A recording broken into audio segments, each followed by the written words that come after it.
জি, আমার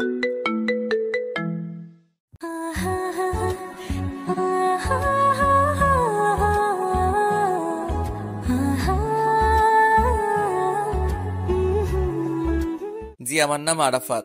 আপাতত বেকার। বাবা মা গ্রামে থাকে। পড়ালেখা কত দূর? বৃদ্ধা হয়তো আমাকে তার বাসায় চাকরি দিতে পারে, তাই বললাম। বেশি না, ষষ্ঠ শ্রেণী পর্যন্ত। টাকার অভাবে বাবা মা আর পড়াতে পারিনি। তো এখন কি কাজ করো? কিছুই না, চাকরি খুঁজতেছি। তোমার হাতে ওটা কিসের ফাইল? এখানে আমার কিছু প্রয়োজনীয় কাগজপত্র। আচ্ছা ঠিক আছে, আপনি থাকেন, আমি গেলাম। এই নাও, টাকাগুলো তোমার কাছে রাখো। ধন্যবাদ। আমি কারো উপকার করে তার বিনিময় নেই না। ওগুলো আপনার কাছে রেখে দেন। আমি আসি। বের হয়ে দরজা পর্যন্ত আবার চলে গেছি। এমন সময় বৃদ্ধা আবার ডাক দিল।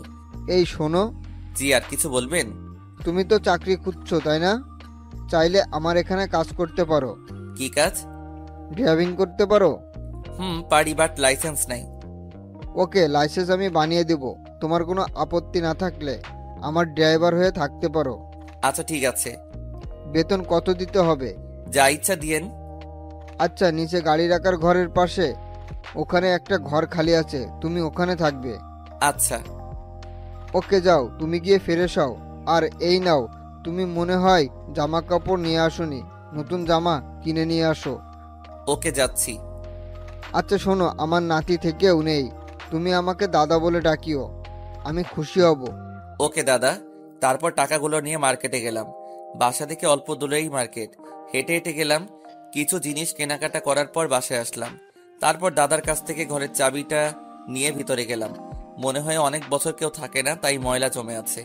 আমি ভিতরে গিয়ে সবকিছু পরিষ্কার করলাম। তারপর গোসল করে দাদার কাছে গেলাম। দাদা, আসতে পারি? আসো। দাদা, এখন কি খাবেন? কাজের বুয়া আছে, ও রান্না করতেছে, একটু ওয়েট করো। আচ্ছা ঠিক আছে। আমি আবার নিজের রুমে চলে গেলাম। মামুনকে কল দিলাম। দোস্ত, কি অবস্থা? কিরে, এটা কার নাম্বার? আমার আগের সিমে আব্বু আম্মু বারবার কল দিচ্ছে, তাই সিমটা চেঞ্জ করে ফেলছি। ও শালা, তুই চলে যাওয়ার পর তোর বাপ আর ওই মুটকির বাপ আমারে আর দিনুলের গাছের সাথে বেঁধে পিটাইছে। দোষ করলাম আমি, আর মার খাচ্ছিস তোরা। ইন্টারেস্টিং। শালা হাসবি না, এখনো শরীর ব্যথা করতেছে। সমস্যা নাই, মাঝে মধ্যে মার খাওয়া ভালো। এতে করে শরীরের চর্বি কমে। এখন বল, সবকিছু ঠিকঠাক আছে কিনা? কি ঠিক থাকবে? তোর আম্মু শুধু কান্না করতেছে, আর ওই মুটকি নাকি বারবার খাচ্ছে আর বেহুশ হচ্ছে। আচ্ছা, তুই আম্মুকে গোপনে আমার কথা বলিস? তুই এখন কোথায়? কিছু খেয়েছিস? আরে বেটা, আমার কপাল খুলে গেছে। চাকরি পাইছি। অনেক বড় লোক। বাসায় শুধু দাদা থাকে, ছেলে মেয়ে সবাই লন্ডন থাকে। আরে কি বলিস? এই আমিও চলে আসি, চাকরি পাবো। এই জন্য তোদের বাঙালিদের উন্নতি নাই। একজনেরটা দেখে তোর হিংসা হচ্ছে, তাই না? আরে বেটা, ভালো চাকরি পাইলে তোরে আর দিনুলরেও নিয়ে আসবো, টেনশন করিস না। থ্যাঙ্কস দোস্ত। থ্যাঙ্কস পরে দিস, এখনো চাকরি দেখিনি। একটু তাড়াতাড়ি করিস। ওকে, রাখি। কলটা কেটে দিয়ে রান্নাঘরে গেলাম। তারপর কিছু খাবার নিয়ে দাদুর রুমে গেলাম। ওনার খাওয়া শেষে ওনাকে মেডিসিন খাইয়ে দিয়ে আমি খেয়ে নিলাম। বিকেলবেলা গাড়ি বের করলাম। বাহ, গাড়িও সুন্দর। টাকা থাকলে যা হয় আর কি। গাড়ি বের করে পরিষ্কার করলাম। দাদুর কাছে গেলাম। দাদু, একটা কথা বলার ছিল। বলো, অনুমতির কি আছে? বাসার সামনে দিয়ে যে টবগুলো আছে, ওগুলোতে কোনো ফুল গাছ নাই। আপনি যদি অনুমতি দেন তাহলে কিছু ফুল গাছ লাগাতাম। বাহ, এত ভালো কথা। আগে এখানে অনেক ফুল গাছ ছিল, যত্নের অভাবে মারা গেছে। তুমি যত্ন করতে পারলে ফুলের চারা নিয়ে আসো। ওকে দাদু। তারপর অনেকগুলো ফুল গাছের চারা নিয়ে আসলাম। সবগুলো টপে লাগালাম, বাসার ছাদেও লাগালাম। এই বাসায় আসার পর থেকে একদিনও গাড়ি চালাইনি, শুধু বাসার কাজই করি। যেমন বাজার করা, দাদুর সেবা করা, মাঝে মাঝে ঘরও ঝাড়ু দিতে হয়। এইভাবে কিছুদিন গেল। দাদু মোটামুটি সুস্থ। সেদিন সকালে আমি ঘুম থেকে উঠে ব্রাশ করতে করতে ফুল গাছে পানি দিচ্ছি। এমন সময় দাদু ডাক দিল। আরাফাত, এই আরাফাত। জি দাদু, কিছু লাগবে? কি করতেছো? এই তো, পানি দিচ্ছি। আচ্ছা, ফ্রেশ হয়ে রেডি হয়ে নাও, অফিসে যেতে হবে। ওকে। তারপর মোটর বন্ধ করে গোসল করে ফ্রেশ হয়ে রেডি হয়ে গেলাম। আজই প্রথম অফিসে যাচ্ছি। দাদু এসে গাড়িতে বসলো। আমি আল্লাহর নাম নিয়ে স্টার্ট দিলাম। খুব কেয়ারফুলি চালাতে লাগলাম। উনি পথ দেখাতে লাগলো, আর আমি সেই অনুসারে চালাতে লাগলাম। প্রায় 20 মিনিট পর অফিসের সামনে গেলাম। আমি দাদাকে নামিয়ে দিয়ে বাইরে বসে রইলাম। দুপুরবেলা উনি বের হলো। তারপর আমি উনাকে নিয়ে আবার বাসায় আসলাম। উনি বলে দিলেন এবার থেকে প্রতিদিন অফিসে যাওয়া আসা লাগবে। আমি হ্যাঁ সূচক মাথা নাড়ালাম। পরের দিন আবারও দাদুকে নিয়ে অফিসে গেলাম। উনাকে নামিয়ে দিয়ে আমি গাড়ি নিয়ে একটা কলেজে গেলাম। মাস্টার্সে ভর্তির ব্যাপারে কথা বললাম। সবকিছু ঠিকঠাক করে আবার অফিসের সামনে আসলাম। তারপর উনাকে নিয়ে বাসায় গেলাম। এইভাবেই দিন যাচ্ছে।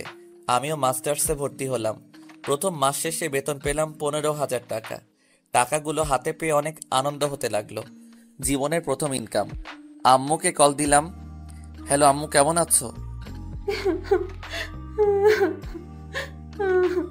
আরে কাঁদছো কেন? তুই এইভাবে আমাদের রেখে চলে যেতে পারলি বাবা?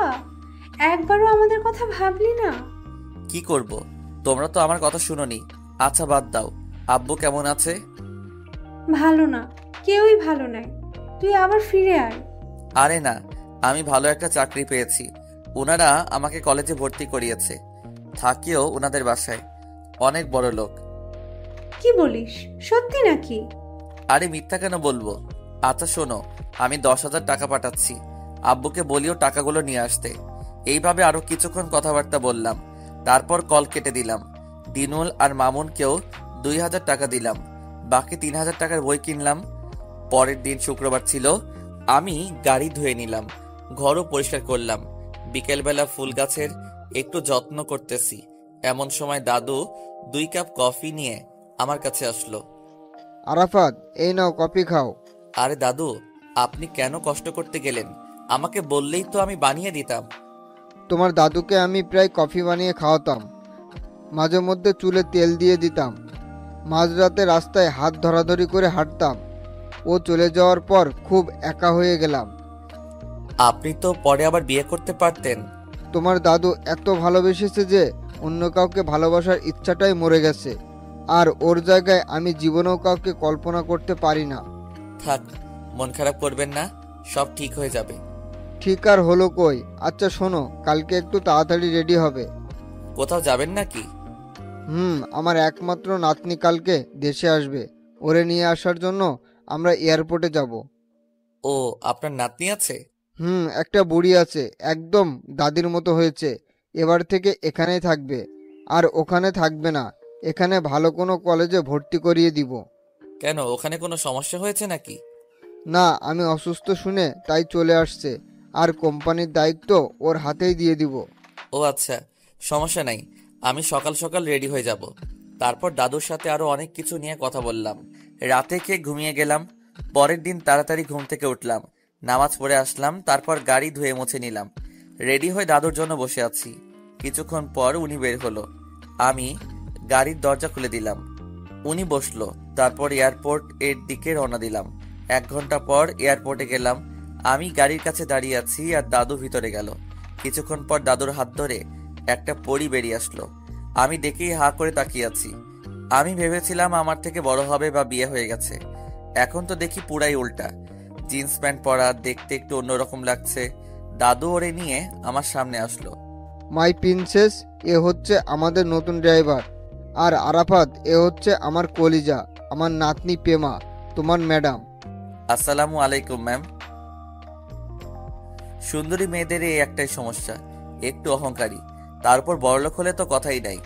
আমিও তেমন কিছু মনে না করে মালামালগুলো গাড়িতে উঠালাম। তারপর গাড়িতে এসে স্টার্ট দিলাম। তারপর গাড়ি ড্রাইভ করতে শুরু করলাম। গাড়িতে দাদু আর প্রেমা কথা বলতেছে।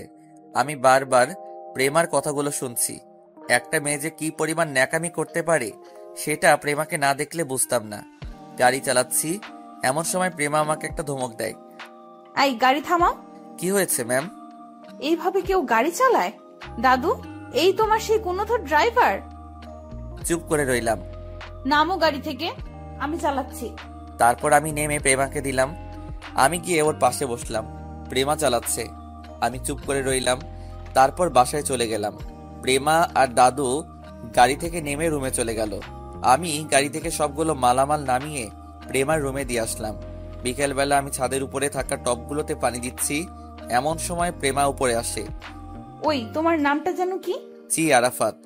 লেখাপড়া কতটুকু? জি 6ষ্ঠ শ্রেণী পর্যন্ত। যত সব মূর্খ। সকালে তাড়াতাড়ি উঠবে, আমি এক জায়গায় যাব। জি ম্যাম। আর হ্যাঁ শোনো, জি বলেন।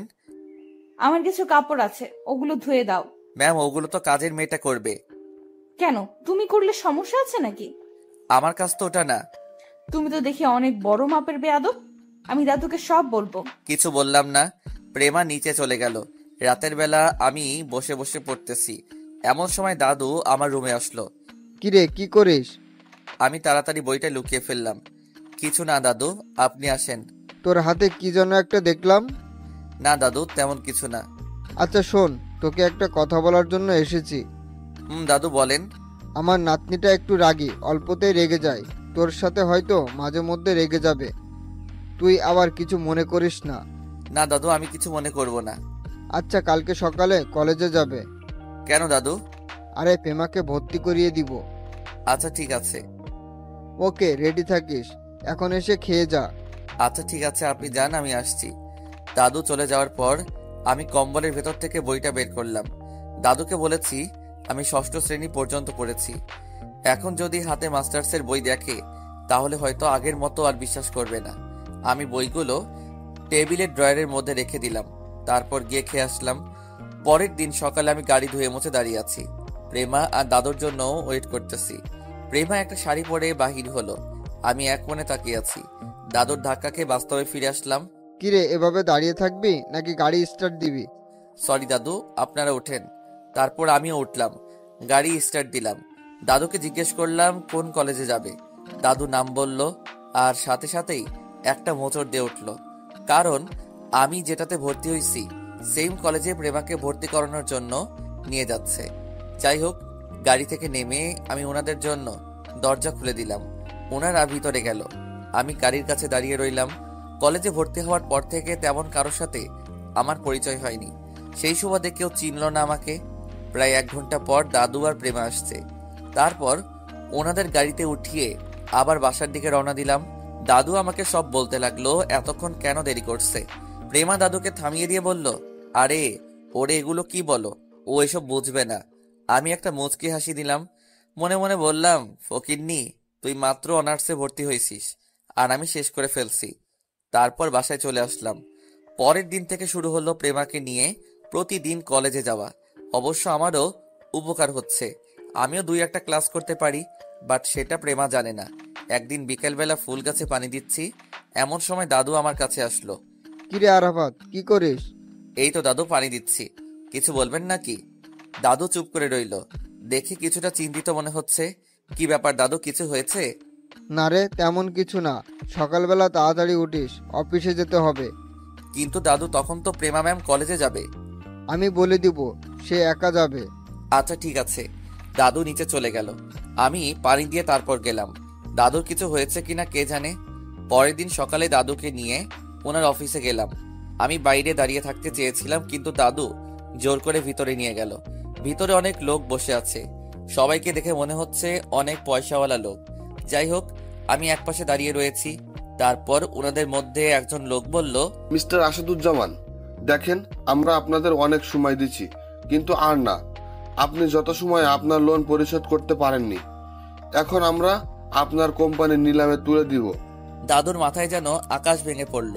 দাদু করুণ সুরে লোকটাকে বলল, প্লিজ ম্যানেজার, আমাকে আর কিছুদিন সময় দিন, আমি আপনাদের সব টাকা দিয়ে দিব। দেখেন, আমরাও চাকরি করি, আপনি আপনার লোন যত সময় পরিশোধ করতে পারেননি, এখন ব্যাংক আপনার কোম্পানি নিয়ে নিবে, আমাদের কিছু করার নাই। এবার বুঝতে পারলাম কাহিনীটা আসলে কি। দাদু ব্যাংক থেকে অনেক টাকা লোন নিয়েছে, সেগুলো পরিশোধ করতে পারছে না, তাই এখন ব্যাংক কোম্পানি নিয়ে নিবে। দাদু মাথা নিচু করে বসে আছে, এমন আরো একজন ভদ্রলোক ভিতরে আসলো। আমি কি আসতে পারি? আরে আপনি এখানে কেন? কেন আসতে পারি না? পারেন, বাট এ সময়। আপনি বিপদে পড়েছেন, আমি না আসলে কে আসবে? আচ্ছা আপনি বাইরে বসেন, আমি মিটিং শেষ করে আসছি। আমি বসতে আসিনি, আপনাকে একটা কথা বলতে আসছি। কি কথা? আপনার সব লোন আমি পরিশোধ করে দিব, কিন্তু একটা শর্ত আছে। কি সত্য? আপনার আর আমার সম্পর্কটা আরো ঘনিষ্ঠ করতে চাই। বুঝলাম না। আপনার একমাত্র নাতনি আমি আমার ঘরের বউ করে নিয়ে যেতে চাই। আমার ছোট ছেলের সাথে ওর বিয়ে দিতে চাই। মানে কি বলছেন এসব? প্রেমা এখনো ছোট, ওর পড়ালেখা এখনো শেষ হয়নি। বিয়ের পরে আমার বাসা থেকে পড়ালেখা করবে। অসম্ভব, আমি প্রেমাকে আপনাদের ঘরে জীবনেও পাঠাবো না। ওকে, সিদ্ধান্ত আপনার হাতে। কোম্পানি হারিয়ে পথে ভিক্ষার থালা নিয়ে বসবেন, নাকি প্রেমাকে বিয়ে দিয়ে নিজেও সুখে থাকবেন, কোম্পানিও বাঁচাবেন, নাতিকেও সুখে রাখবেন? আমি জাস্ট আমার প্রস্তাবটা রেখে গেলাম। এমন সময় দাদু আমার দিকে তাকালো। ম্যানেজার বলল, মিস্টার আসাদুজ্জামান, কি করবেন তাড়াতাড়ি করেন, না হলে আপনি এই কাগজে সাইন করে দিন। আমরা কোম্পানি নিলামে তোলার ব্যবস্থা করতেছি। দাদু কিছুক্ষণ চুপ করে রইল। তারপর ওই লোকটার কথায় রাজি হয়ে গেল। দাদুর কথা শুনে আমার ভিতরে একটা মোচড় দিয়ে উঠল। দাদু কি সত্যি প্রেমার বিয়ে দিয়ে দিবে? আমার হাত পা কাঁপছে। তারপর লোকটা দাদুর সাথে কোলাকুলি করে চলে গেল। আমিও বাইরে চলে আসলাম। গাড়ির সামনে এসে বসে রইলাম। দাদু ওনার অফিসের লোকদের সাথে অনেকগুলো বিষয় নিয়ে কথা বলল। তারপর গাড়ির কাছে আসলো। আমি দাদুকে গাড়িতে বসিয়ে স্টার্ট দিলাম। তারপর বাসার দিকে রওনা দিলাম। রাস্তায় দাদুর সাথে আর কোনো কথা হয়নি। বিকেলবেলা আমি ছাদের এক কোণে গিয়ে বসে রইলাম। আব্বু আম্মুর কথা খুব মনে পড়তেছে। ইচ্ছা করছে উড়ে চলে যাই। এমন সময় কেউ একজন আমার কাঁধে হাত রাখে। পিছনে তাকাতেই দেখি দাদু। আরে দাদু, আপনি? তোর কি মন খারাপ? না দাদু, কিছু বলবেন? না, কি বলবো? আপনার কি মন খারাপ? না, ঠিক আছি। কোনো সমস্যা না থাকলে আমার সাথে শেয়ার করতে পারেন। বিয়ের কিছুদিন পর প্রেমার দাদু ওর বাবাকে জন্ম দিয়ে আমাকে একা রেখে চলে গেছে। ছোট ছেলেটার দিকে তাকিয়ে আর বিয়ে করিনি। যদি সৎমা ওর ঠিক মতো খেয়াল না রাখে। বাবা মা আত্মীয় স্বজন সবাই অনেক রিকোয়েস্ট করেছে 2বার বিয়ে করার জন্য, কিন্তু করিনি। ছোটবেলা থেকেই ওরে বাবা মায়ের আদর দিয়ে বড় করলাম। কখনো মায়ের অভাব বুঝতে দেয়নি। যত বড় হচ্ছিল তত সে খারাপের দিকে যাচ্ছিল। নেশাপানি করে সে একদম খারাপ হয়ে গেছে। পড়ালেখার নাম করে বিদেশে চলে যায়। সেখানে গিয়েও একই অবস্থা, কোনো পরিবর্তন হয়নি। নিজের ইচ্ছা মতো বিয়ে করে, আমাকে একবারও জানানোর প্রয়োজন মনেও করেনি। তারপরও আমি হাসি মুখে গ্রহণ করে নিলাম। ওদের কোল জুড়ে একটা ফুটফুটে পড়ে আসলো। নাম রাখলাম পেমা। পেমা একদম ওর দাদির মতো হয়েছে। বাপ মায়ের সাথে কোনো মিল নেই। পড়ালেখা, খাওয়া দাওয়া এসব নিয়েই ওর লাইফ। শুধু একটু রাগী। পেমার বাবার জন্য টাকা পাঠাতে পাঠাতে আমার কোম্পানির অবস্থা খুব খারাপ। পরে কোম্পানির কর্মচারীদের বেতন দেওয়া পসিবল হচ্ছিল না। সেজন্য ব্যাংক থেকে অনেক টাকা লোন নিয়েছিলাম। সেগুলো এখন সুদে আসলে প্রায় 3 গুণ হয়েছে। সেজন্য ব্যাংক এখন কোম্পানি নিলামে তুলে দিচ্ছিল। এমন সময় আমাদের জাত শত্রু শরীফ আসে। ওর সাথে ব্যবসা নিয়ে অনেক আগে থেকেই আমাদের রেষারেষি চলছে। সে এখন আমাকে সাহায্য করতে চায়, বাট সেটা পেমার বিনিময়ে। অর্থাৎ পেমাকে তার ছেলের বউ করে নিয়ে যেতে চায়। কোনো উপায় না দেখে আমি রাজি হয়ে যাই। এখন ভাবছি আমি আমার কলিজাটাকে ছাড়া কিভাবে থাকবো। আজকে কোম্পানি রক্ষার জন্য আমি আমার নাতনিকে বলি দিচ্ছি। দাদু, কাঁদবেন না। একদিন না একদিন তো অবশ্যই প্রেমাকে বিয়ে দিতে হবে। তাই বলে এত তাড়াতাড়ি? আমি প্রেমাকে আমার কাছে রাখার জন্য নিয়ে এসেছি, কিন্তু এখন তো তার উল্টোটা হয়ে গেছে। প্রেমা ম্যাম কি জানে? না, কি করে ওকে বোঝাবো বুঝতে পারছি না। সে কি রাজি হবে? আপনি সব বুঝিয়ে বলেন। রাজি হবে? দেখি কি করা যায়। তারপর দাদু নিচে চলে গেল। আমি আরো কিছুক্ষণ বসে থেকে নিচে চলে গেলাম। রাতের বেলায় আমি রুমে বসে আছি। এমন সময় দিনুল কল দিছে। কিরে আরাফাত, কি অবস্থা? আছি দোস্ত, তোর কি অবস্থা? ভালো। তোর তো কোনো খোঁজ খবর নাই, ভুলে গেলি নাকি? আরে না, বল তোর কি অবস্থা? আছি। তোর আম্মু অসুস্থ, বিকেলে গিয়েছিলাম। তুই কি বাড়িতে আসতে পারবি? না রে দোস্ত, কি হয়েছে আম্মুর? শরীর দুর্বল মনে হয়। তুই টাকা পাঠা, ভালো ডাক্তার দেখাতে হবে। আচ্ছা, পাঠাবো। তারপর দিনুলের সাথে আরো কিছুক্ষণ কথা বলে কলটা কেটে দিলাম। মায়ের জন্য খারাপ লাগতেছে। আমি বসে আছি, এমন সময় দাদু আসলো। কিরে, কি করিস? কিছু না দাদু, আসেন। কালকে একটু তাড়াতাড়ি উঠিস। কোথাও যাবেন নাকি? আমি যাব না, পেমা যাবে। কালকে ওর আব্বু আম্মু আসছে। ও তাই নাকি? হুম। তো হঠাৎ করে ওনারা চলে আসছেন যে? পেমার বিয়ের কথা ওদেরকে বলেছি, তাই কালকেই আসছে। ও আচ্ছা। আচ্ছা থাক, আমি পেমার কাছে যাচ্ছি। দাদু, কিছু মনে না করলে একটা কথা বলতাম। আরে বল। বাড়ি থেকে কল আসছিল। আম্মু নাকি খুব অসুস্থ, ডাক্তার দেখাতে হবে। ও, তোর তো এই মাসের বেতন দেওয়াই হয়নি। আচ্ছা, কালকে সকালে মনে করে আমার থেকে নিয়ে যাস। ওকে দাদু। দাদু চলে গেল। আমি বই বের করে কিছুক্ষণ পড়ালেখা করলাম। তারপর খেয়ে দিয়ে ঘুমিয়ে গেলাম। পরের দিন আমি গাড়ি ধুয়ে মুছে ফ্রেশ হয়ে গাড়ির সাথে হেলান দিয়ে দাঁড়িয়ে আছি। এমন সময় দেখলাম প্রেমা ম্যাম আসছে। আমি গাড়ির দরজা খুলে দিলাম, কিন্তু তিনি কেমন অদ্ভুতভাবে তাকালো। আচ্ছা, আমাকে একটা কথা বলো তো, কি ম্যাম? তোরে দেখলে ড্রাইভার মনে হয় না কেন বলতো? ড্রাইভার মনে না হলে কি মনে হয়? মনে হয় তুই গাড়ির মালিক। আমি কিছু না বলে হাসছি। ওই, এত হাসার কি আছে? গাড়ি স্টার্ট দে। আমি কিছু না বলে গাড়ি স্টার্ট দিলাম। তারপর এয়ারপোর্টে গেলাম। কিছুক্ষণ পর প্রেমার আব্বু আম্মু আসলো। আমি সালাম দিলাম। প্রেমা গিয়ে জড়িয়ে ধরলো। তারপর প্রেমা নিজেই ড্রাইভ করে বাসায় নিয়ে আসলো। আমি মালামালগুলো গাড়িতে তুললাম, আবার নামালাম। রাতের বেলা আমি পড়তেছি, এমন সময় প্রেমা মোবাইলে কথা বলতে বলতে নিচে চলে আসলো। আমাকে দেখি ভূত দেখার মতো তাকিয়ে রইলো। তারপর বাইরে থেকে ভিতরে আসার আগেই আমি আমার বইটা রেখে একটা গল্পের বই নিয়ে বসে আছি। কিরে, কি করিস? তোর হাতে বই কেন? এমনি পড়তে চাইছিলাম, কিন্তু পারছি না। ও আচ্ছা, থাক। আচ্ছা ঠিক আছে।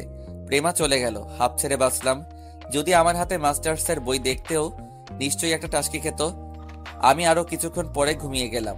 পরের দিন উঠে নামাজ পড়ে ছাদে গিয়ে ফুলের টবে পানি দিচ্ছি। এমন সময় প্রেমার আব্বু আসে। আসসালামু আলাইকুম আঙ্কেল। ওয়ালাইকুম আসসালাম। কি করো? এই তো ফুল গাছে পানি দিচ্ছি। এগুলো কি তুমি লাগিয়েছো? জি। ভালো হয়েছে। কালকে তো ব্যস্ত ছিলাম, তোমার সম্পর্কে কিছুই জানা হয়নি। এমনিতে বাবার মুখে তোমার কথা অনেক শুনেছি। তোমার নামটা যেন কি? জি আরাফাত। ও, তোমার বাবা মা গ্রামে থাকে? জি, ওনারা গ্রামেই থাকে। আমিও গ্রামে থাকতাম আগে। ও আচ্ছা, তো পড়ালেখা কিছু করছো নাকি? না, তেমন করিনি। ষষ্ঠ শ্রেণী পর্যন্ত করেছি। আচ্ছা শোনো, প্রেমার বিয়ে সম্পর্কে তো তোমাকে বলা হয়েছে তাই না? জি, দাদু বলেছে। ও তাহলে তো ভালো। আচ্ছা শোনো, আমরা কিছুক্ষণ পর শপিং করতে যাব, ছেলেপক্ষও আসবে। তুমি গাড়ি নিয়ে নিচে থাকো। জি অবশ্যই। তারপর আরো কিছুক্ষণ কথা বলার পর উনি নিচে চলে গেলেন। আমি পানি দেওয়া শেষ করে গাড়ি ধুয়ে নিলাম। তারপর নিজের রুমে চলে গেলাম। ফ্রেশ হয়ে নাস্তা করে নিলাম। বাইরে গাড়ির সামনে এসে দাঁড়ালাম। এমন সময় দাদু কল দিল। দাদু বলো। একটু আমার রুমে আয় তো। আচ্ছা আসছি। তারপর দাদুর রুমে গেলাম। দেখলাম উনি মন খারাপ করে বসে আছে। দাদু, আপনি ঠিক আছেন? কি ব্যাপার দাদু, কিছু বলছেন না যে? প্রেমার জন্য খারাপ লাগছে রে। আমার নাতনিটা বুঝি আমাকে ছেড়ে যাবে? আরে আজিব, আপনি মন খারাপ করছেন কেন? মেয়ে মানুষ, একদিন না একদিন ঠিকই পরপুরুষের বাসায় চলে যেতে হবে। এটা তার আসল ঠিকানা নয়, স্বামীর বাড়ি তার একমাত্র ঠিকানা। আর দাদু, এখন আপনার উচিত প্রেমাকে হাসি মুখে বিদায় দেওয়া। ঠিক বলেছিস। আচ্ছা এই নে ধর, তোর এই মাসের বেতন। টাকাগুলো নিলাম। কিছুক্ষণ পর সবাই বের হবে, গাড়ির কাছেই থাক। হ্যাঁ সূচক মাথা নাড়ালাম। তারপর নিচে চলে আসলাম। আম্মুকে কল দিলাম। হ্যালো আম্মু, কেমন আছো? আমি ভালো আছি, তুই কেমন আছিস? আম্মুর গলা শুনে বলছিলাম আম্মু ভালো নেই। আমিও ভালো আছি। তোমার কথাবার্তা এমন লাগছে কেন? ঠিক আছো তো? হুম, আছি। আব্বা কেমন আছেন? আছে, তোর জন্য খুবই টেনশন করছে। আমার জন্য টেনশনের দরকার নাই। আমি দিনুলের কাছে টাকা পাঠাচ্ছি। আজকে গিয়েই ভালো কোনো ডাক্তার দেখাবে আর ফল ফলাদি কিনে নিয়ে আসবে। মেডিসিন সবগুলো কিনবে। আমাদের দরকার নাই বাপ, তুই ফিরে আয়। যা, তুই নিজের ইচ্ছা মতোই চলিস। আমরা তোকে আর বিয়ের জন্য চাপ দিব না। আচ্ছা সেটা পরে দেখা যাবে, এখন চাকরি ছেড়ে আসা সম্ভব না। এ কথা বলেই কলটা কেটে দিলাম। আমি গাড়ির সাথে হেলান দিয়ে মোবাইল টিপতেছি। এমন সময় দেখলাম প্রেমা আসতেছে, কালো একটা শাড়ি পরে। দেখেই যে কারো চোখ আটকে যাওয়ার মতো। আমারও ব্যতিক্রম কিছু হলো না। আমিও হা করে তাকিয়ে রইলাম। আমি কিছু না বলে অন্যদিকে তাকালাম। এক এক করে আন্টি, আঙ্কেল আর দাদু সবাই গাড়িতে এসে বসলো। আমি গাড়ি স্টার্ট দিলাম। গন্তব্য শপিং মলে যাব। প্রায় 30 মিনিট পর শপিং মলের সামনে গেলাম। ছেলেপক্ষ সেখানে ছিল। তারপর সবাই একত্রে ভিতরে যাচ্ছি। আমি গাড়ির কাছে দাঁড়িয়ে রইলাম। কিরে তুই দাঁড়িয়ে আছিস যে? দাদু, আমি গিয়ে কি করব? আপনাদের কেনাকাটা শেষ হলে আমাকে একটা কল দিয়েন, আমি গিয়ে নিয়ে আসবো। কি করবি মানে? আয় আমার সাথে আয়। উনি একমাত্র মানুষ যিনি মা বাবার পরে আমাকে বেশি ভালোবাসেন। ওনার কথা না রেখে পারলাম না। তারপর ওনাদের সাথে সাথে আমিও গেলাম। একটা শাড়ির দোকানে গেল। একের পর এক শাড়ি দেখতেছে, কিন্তু কিছুতেই ওনাদের শাড়ি পছন্দ হচ্ছে না। পরে আন্টি আমাকে বলল, এ আরাফাত, তুমি একটা দেখো তো। আন্টি আমি কি দেখব? আপনাদের যেটা পছন্দ হয় সেটা দেখেন। সমস্যা নেই, দেখো। তারপর আমি কয়েকটা শাড়ি দেখলাম। বিয়েতে তাই সবগুলো লাল শাড়ি দেখছে। আমি একটা নীল শাড়ি বের করলাম। আন্টি, এটা দেখেন। নীল শাড়ি? বিয়েতে কেউ নীল শাড়ি পরে নাকি? সবাই হয়তো পরে না, তবে নীল শাড়িতে প্রেমা ম্যামকে খুব সুন্দর লাগবে। না, আমি পছন্দ করি না, লালই দেখবো। তারপর ওনারা আরো কয়েকটা লাল দেখে। প্রেমা কিছুক্ষণ আমার দিকে তাকিয়ে কি যেন চিন্তা করলো, তারপর নীল শাড়িটাই নিল। মুখে কিছু না বললেই মনে মনে একটা ধন্যবাদ দিলাম। এইভাবে এক এক করে সবগুলো জিনিস নিল। আমি দাদুর জন্য ভালো থেকে কয়েকটা পাঞ্জাবি, পাজামা, আতর, সুগন্ধি সহ কিছু জিনিস নিলাম। দীর্ঘ 4 ঘন্টা শেষে ওনাদের শপিং শেষ হয়। আমি সবগুলো জিনিস নিয়ে গাড়িতে রেখে আসলাম। তারপর সবাই মিলে একটা রেস্টুরেন্টে গেলাম। প্রেমা আমাকে ডাক দেয়। ওই শোন, জি ম্যাম, বলেন। তুই আব্বু আম্মুকে আঙ্কেল আন্টি কেন ডাকিস? তো কি ডাকবো? কি ডাকবো মানে? স্যার ম্যাম ডাকবি? তোর কোনো স্ট্যাটাস আছে? স্যার ডাকবি, মনে থাকবে। হুম। আর হ্যাঁ, কেনাকাটার সময় বা কোনো কিছু করার সময় তুই সামনে থাকবি না, ড্রাইভারের মতো থাকবি। তুই দাদুর পছন্দের, আমাদের না, বুঝছিস? হ্যাঁ, সূচক মাথা নাড়ালাম। সুন্দর মেয়েদের এই একটাই সমস্যা, অহংকারী হবেই হবে। তারপর যদি ধনির দোলালি হয় তাহলে তো কথাই নাই। যাই হোক, প্রেমা আমাকে এই রকম দু একটা খোঁচা দেওয়া কথা বলে থাকে, এটা কোনো ব্যাপার না। সবাই রেস্টুরেন্টে গেল, আমি বাইরে দাঁড়িয়ে রইলাম। কিরে, বাইরে কেন? আয়। না দাদু, ঠিক আছি। আরে কি ঠিক আছিস? ভিতরে আয়। কিছু করার নাই, ভিতরে গেলাম। দেখলাম প্রেমা আমার দিকে রাগীভাবে তাকিয়ে আছে। খাওয়া দাওয়া শেষ করে বাসায় চলে আসলাম। সবগুলো মাল প্রেমার রুমে দিয়ে আসলাম। ফ্রেশ হয়ে জোহরের নামাজ পড়ে নিলাম। তারপর বিকালে ঘুম দিলাম। দাদু ডেকে বলল পরের দিন থেকেই নাকি ডেকোরেশনের সব মালামাল আসতে শুরু করবে, সবকিছু দেখে রাখার জন্য। কালকে গিয়ে ইনভাইটেশন কার্ড বানাতে হবে। আমি পরের দিন গিয়ে কার্ডগুলো বানিয়ে নিয়ে আসলাম। কার্ডগুলো নিয়ে প্রেমার রুমে গেলাম। দেখলাম প্রেমা কাপড় চেঞ্জ করছে। আমাকে দেখেই অনেক জোরে একটা চিৎকার দেয়। আমি ভয়ে কার্ডগুলো ফেলে দিয়ে নিচের দিকে দৌড় দেই। ভয়ে হাত পা ঠান্ডা হয়ে গেছে। না জানি আজকে আমার কপালে কি আছে। কিছুক্ষণ পর প্রেমা নিচে আসলো। ওই ছোট লোকের বাচ্চা, তোর এত বড় সাহস! আমি চেঞ্জ করার সময় আমার রুমে যাস? সরি ম্যাম, আমি ইচ্ছে করে যাইনি, আমি তো কার্ডগুলো দিয়ে আসতে গিয়েছিলাম। রাগ তোর সরি, খ্যাত কোথাকার! আর যাতে তোকে আমার রুমের সামনে না দেখি। কিছু না বলে দাঁড়িয়ে রইলাম। প্রেমা চলে গেল। যাক বাবা, বাঁচা গেল। এবার থেকে আর ওর সামনেও যাব না। বাইরে দাঁড়িয়ে আছি, এমন সময় দাদু কল দিল। দাদু বলো। উপরে আয় তো। আমি উপরে গেলাম। দেখলাম প্রেমাও উপরে দাঁড়িয়ে আছে। দাদু ডেকেছেন? শোন, প্রেমা ওর ফ্রেন্ডদেরকে বিয়েতে ইনভাইট কার্ড দিবে, তুই একটু ওরে নিয়ে বের হ। আমি প্রেমার দিকে তাকালাম। দেখলাম সে এখনো আমার দিকে রাগীভাবে তাকিয়ে আছে। আমি তারপর হ্যাঁ সূচক মাথা নাড়ালাম। দাদুর কাছ থেকে বিদায় নিয়ে চলে আসলাম। নিচে গাড়িতে এসে বসলাম। একটু পর প্রেমাও আসলো, এসে আমার পাশের সিটেই বসলো।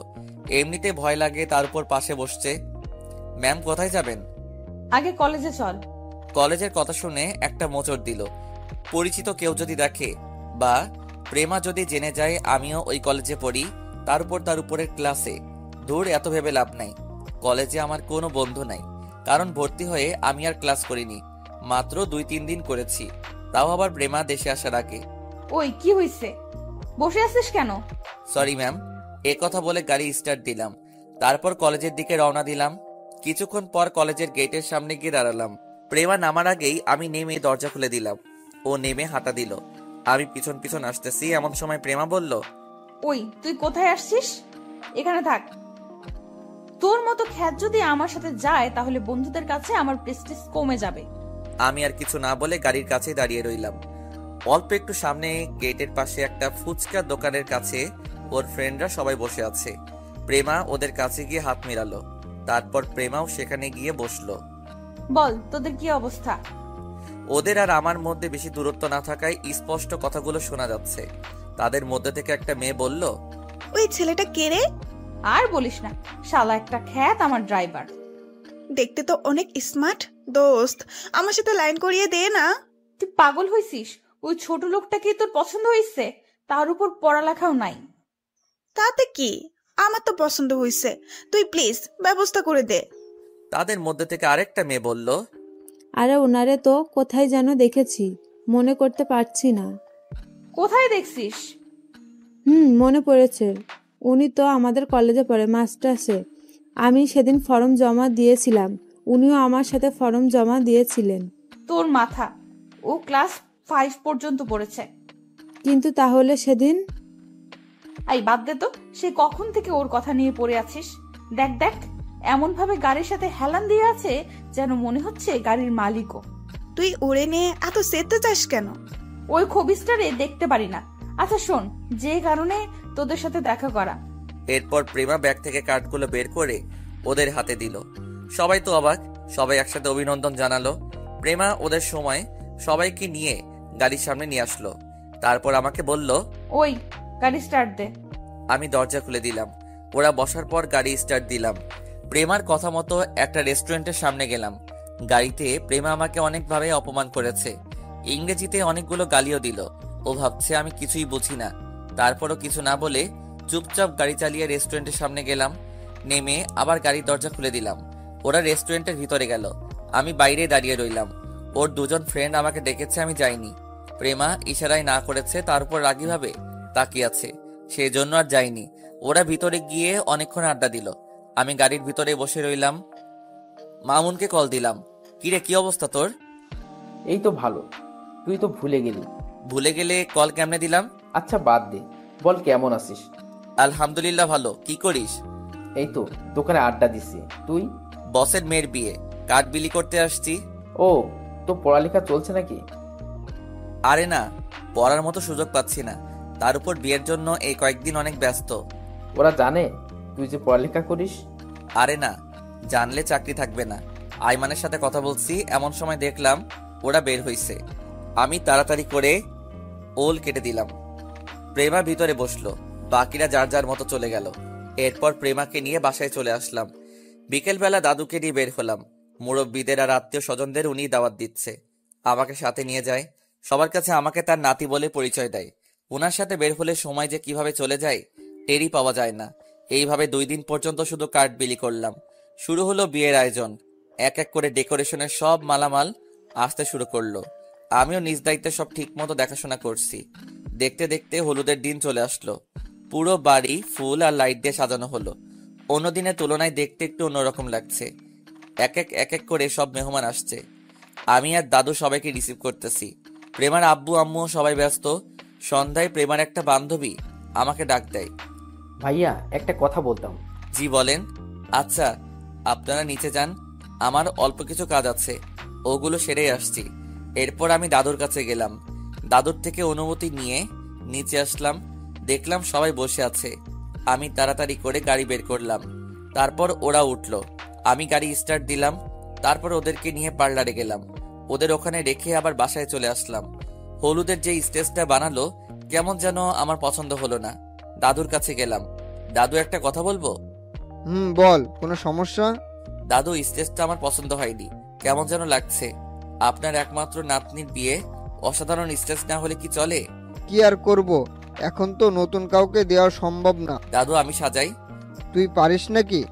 খুব ভালো পারি না, তবে চেষ্টা করব খুব সুন্দর করে সাজানোর জন্য। আচ্ছা ঠিক আছে। দাদুর থেকে অনুমতি নিয়ে আমি আগের স্টেজটা থেকে ফুল আর টিস্যুগুলো সরিয়ে নিলাম। তারপর নিজের মতো করে সাজাতে শুরু করলাম। আসলে আগে যখন বাড়িতে থাকতাম তখন আত্মীয় স্বজনদের স্টেজ বা কোনো রিলেটিভদের বিয়ে হলে স্টেজ আমি আর দিনুল সাজাতাম। অনেক বন্ধুর ভাই বোনের হলুদের স্টেজেও আমি সাজিয়েছি, সেই থেকে অল্প কিছু অভিজ্ঞতা আছে। সাজাতে শুরু করলাম এক মনে। প্রায় 11টা বেজে গেল সাজাতে সাজাতে। পকেট থেকে মোবাইলটা বের করে দেখি প্রেমা 9টা কল দিছে। মনে হয় ওদের শেষ। আমার একটু ভয় হলো, না জানি কি আছে কপালে। তাড়াতাড়ি কল দিতে যাব, এমন সময় দাদু আসলো। প্রেমা নাকি কল দিয়েছে তাড়াতাড়ি যাওয়ার জন্য। আমি আর কল না দিয়ে আবার গাড়ি নিয়ে বের হলাম। পার্লারের সামনে গিয়ে দাঁড়ালাম। দরজা খুলে বাইরে আসতেই প্রেমা আমার গালে ঠাস করে একটা বসিয়ে দেয়। আমি একটু অবাক হলাম, কোনো দোষ ছাড়া এভাবে কেন হাত দিল? শুধু আমি না, প্রেমার বন্ধুগুলাও হা করে আমার দিকে তাকিয়ে আছে। ওই ছোট লোকের বাচ্চা, এত কিসের ব্যস্ততা তোর যে আমার কল ধরিস না? সরি ম্যাম, আসলে স্টেজ সাজাচ্ছিলাম তো তাই। প্রেমা আর কিছু না বলে গাড়িতে উঠে যায়। ওর বন্ধুগুলো এখনো তাকিয়ে আছে। চট দিয়েছিস ভালো কথা, সবার সামনে দেওয়ার কি দরকার ছিল? গরিব হয়েছি তো কি হয়েছে, আমারও তো একটা মান সম্মান আছে। যাই হোক, ওর ফ্রেন্ডরা সবাই গাড়িতে ওঠার পর ওদের বাসায় নিয়ে আসলাম। ওরা গাড়ি থেকে নামলো, আমি ওদের নামিয়ে দিয়ে গাড়ি পার্কিং করে রাখলাম। তারপর ভিতরে যাচ্ছি, এমন সময় দেখলাম সবাই স্টেজের সামনে দাঁড়িয়ে আছে। আমাকে দেখে ওর একটা ফ্রেন্ড বলল, আমি কিছু না বলে দাঁড়িয়ে রইলাম। ওরা এবার ভিতরে চলে গেল। দাদুর সাথে দেখা করলাম, অনেক খিদা লেগেছে। সেই বিকাল থেকে কাজ করে যাচ্ছি, কিছুই খাইনি। গিয়ে বিরিয়ানি খেয়ে আসলাম। তারপর আমার রুমে গেলাম, ফ্রেশ হয়ে বাইরে আসছি। এমন সময় দেখলাম দাদু 2টা ব্যাগ নিয়ে আমার রুমে আসলো। রে তুই এখানে? আমি তোকে খুঁজছি, কলও দিয়েছিলাম। দাদু গোসল করলাম, মোবাইল টেবিলে ছিল। আচ্ছা শোন, এখানে 2টা পাঞ্জাবি আছে, একটা এখন পরে হলুদে আয়, আর একটা কালকে বিয়েতে গায়ে দিস। আরে দাদু, এগুলোর কি দরকার ছিল? আমরা সবাই গায়ে দিব, আমার নাতি গায়ে দিব না এটা কি করে সম্ভব? এখন হলুদ রঙেরটা গায়ে দিস, নীলটা কালকে দিস। দাদু, বিয়েতে তো কেউ পাঞ্জাবি পরে না। সমস্যা নেই, তুই পড়ছিস, ভালোই লাগবে। কিছু না বলে দাদুকে আবার সালাম করলাম। দাদু বুকে জড়িয়ে নিল। এরপর আমি রেডি হয়ে স্টেজের সামনে চলে গেলাম। কিছুক্ষণ পর প্রেমাকেও নিয়ে আসা হলো। আমি ওরে দেখেই হা করে তাকিয়ে আছি। এমনিতে সুন্দর, কিন্তু আজকে একটু বেশি সুন্দর লাগছে। মনে হচ্ছে কোনো অপ্সরা। এইরকম একটা মেয়ে যদি আমার বউ হতো তাহলে কতই না ভালো হতো। যাই হোক, ও গিয়ে স্টেজে বসলো। একে একে সবাই মিষ্টি খাওয়াচ্ছে, গায়ে হলুদ দিচ্ছে। আমি দাঁড়িয়ে দাঁড়িয়ে দেখতেছি, ভালোই লাগছে। কিছুক্ষণ পর দাদু আমাকে ডাকলো প্রেমাকে হলুদ দেওয়ার জন্য। আমি দাঁড়িয়ে রইলাম। প্রেমার আব্বু আম্মুও ডাকাডাকি শুরু করলো। আমি বারবার প্রেমার দিকে তাকাচ্ছি। হলুদ দিতে যাওয়ার পর যদি আবারও চট দেয় তাহলে তো আমার সব শেষ। দাদুর জোরাজোরিতে আস্তে আস্তে স্টেজের সামনে গেলাম। প্রেমার পাশে বসলাম। দেখলাম কেমন ভাবে আমার দিকে তাকিয়ে আছে। কি করব বুঝতেছি না। দাদুর দিকে তাকালাম, উনি ইশারায় হলুদ দিতে বললেন। আমি আর কোনো কিছু না ভেবে অল্প একটু মিষ্টি নিয়ে প্রেমাকে খাইয়ে দিলাম। প্রথমে ভাবছি খাবে না, পরে কি যেন চিন্তা করে খেয়ে নিল। আমাকেও একটু খাইয়ে দিল। আমি অল্প একটু হলুদ নিয়ে ওর কপালে লাগিয়ে দিলাম। মনে হয় আমি সবার শেষে হলুদ দিচ্ছি, আর কেউ বাকি নেই। দাদুও কি মনে করে স্টেজে আসলো। প্রেমাকে দ্বিতীয়বারের মতো খাইয়ে দিল, সাথে আমাকেও। আমিও দাদুকে খাইয়ে দিলাম। এরপর দাদু এমন একটা কাণ্ড ঘটিয়ে ফেললো যা স্বপ্নেও ভাবিনি। দাদু অনেকগুলো হলুদ নিয়ে আমার পুরো মুখে লাগিয়ে দিল। এরপর প্রেমার বন্ধুরাও স্টেজে আসলো। সবাইকে মিলে আমাকে অনেকগুলো হলুদ লাগিয়ে দিল। আমি তো পুরাই অবাক। আমিও অনেকগুলো হলুদ দাদুর গায়ে মাখিয়ে দিলাম। অন্যরকম একটা মুহূর্ত কাটালাম। এইভাবে কিছুক্ষণ চললো। তারপর ছবি তুলে যে যার মতো চলে গেল। আমি দাদুকে ওনার রুমে দিয়ে আসলাম। তারপর নিচে এসে গোসল করে নিলাম। ঘড়ির দিকে তাকিয়ে দেখি 3:30 বাজে। তাড়াতাড়ি ঘুমাতে হবে, না হলে ফজরের নামাজ মিস হবে। মোবাইলে অ্যালার্ম দিয়ে তাড়াতাড়ি করে ঘুমিয়ে গেলাম। পরের দিন ঘুম থেকে উঠে নামাজ পড়ে নিলাম। রান্নাঘরে গেলাম, দেখলাম সবাই ব্যস্ত। আমিও ওনাদের সাথে কাজ করা শুরু করে দিলাম। তারপর সব মেহমানদের নাস্তা করিয়ে আরো কিছু কাজ করে নিলাম। কিছুক্ষণ পর প্রেমা আমাকে কল দেয়। ওই কই রে তুই? আমি তো রান্নাঘরে। রান্নাঘরে কি করিস? তাড়াতাড়ি গাড়ি বের কর, আমরা পার্লারে যাব। কখন যাবেন? এই তো এক্ষুনি। আচ্ছা নিচে আসেন, আমি গাড়ি বের করছি। দাদুর সাথে কথা বলে গাড়ি বের করলাম। তারপর প্রেমা আর ওর বান্ধবীরা সবাই গাড়িতে এসে বসলো। ওদের নিয়ে পার্লারে গেলাম। পার্লারের সামনে নামিয়ে দিয়ে আমি, ম্যাম কতক্ষণ লাগবে? কেন? বাসায় একটু কাজ আছে, আর আমি এখনো গোসল করিনি। আচ্ছা তুই যা, রেডি হয়ে আমি কল দিব। আচ্ছা ঠিক আছে। তারপর আমি আবার বাসায় চলে আসলাম। নিজের রুমে গিয়ে গোসল করে নিলাম।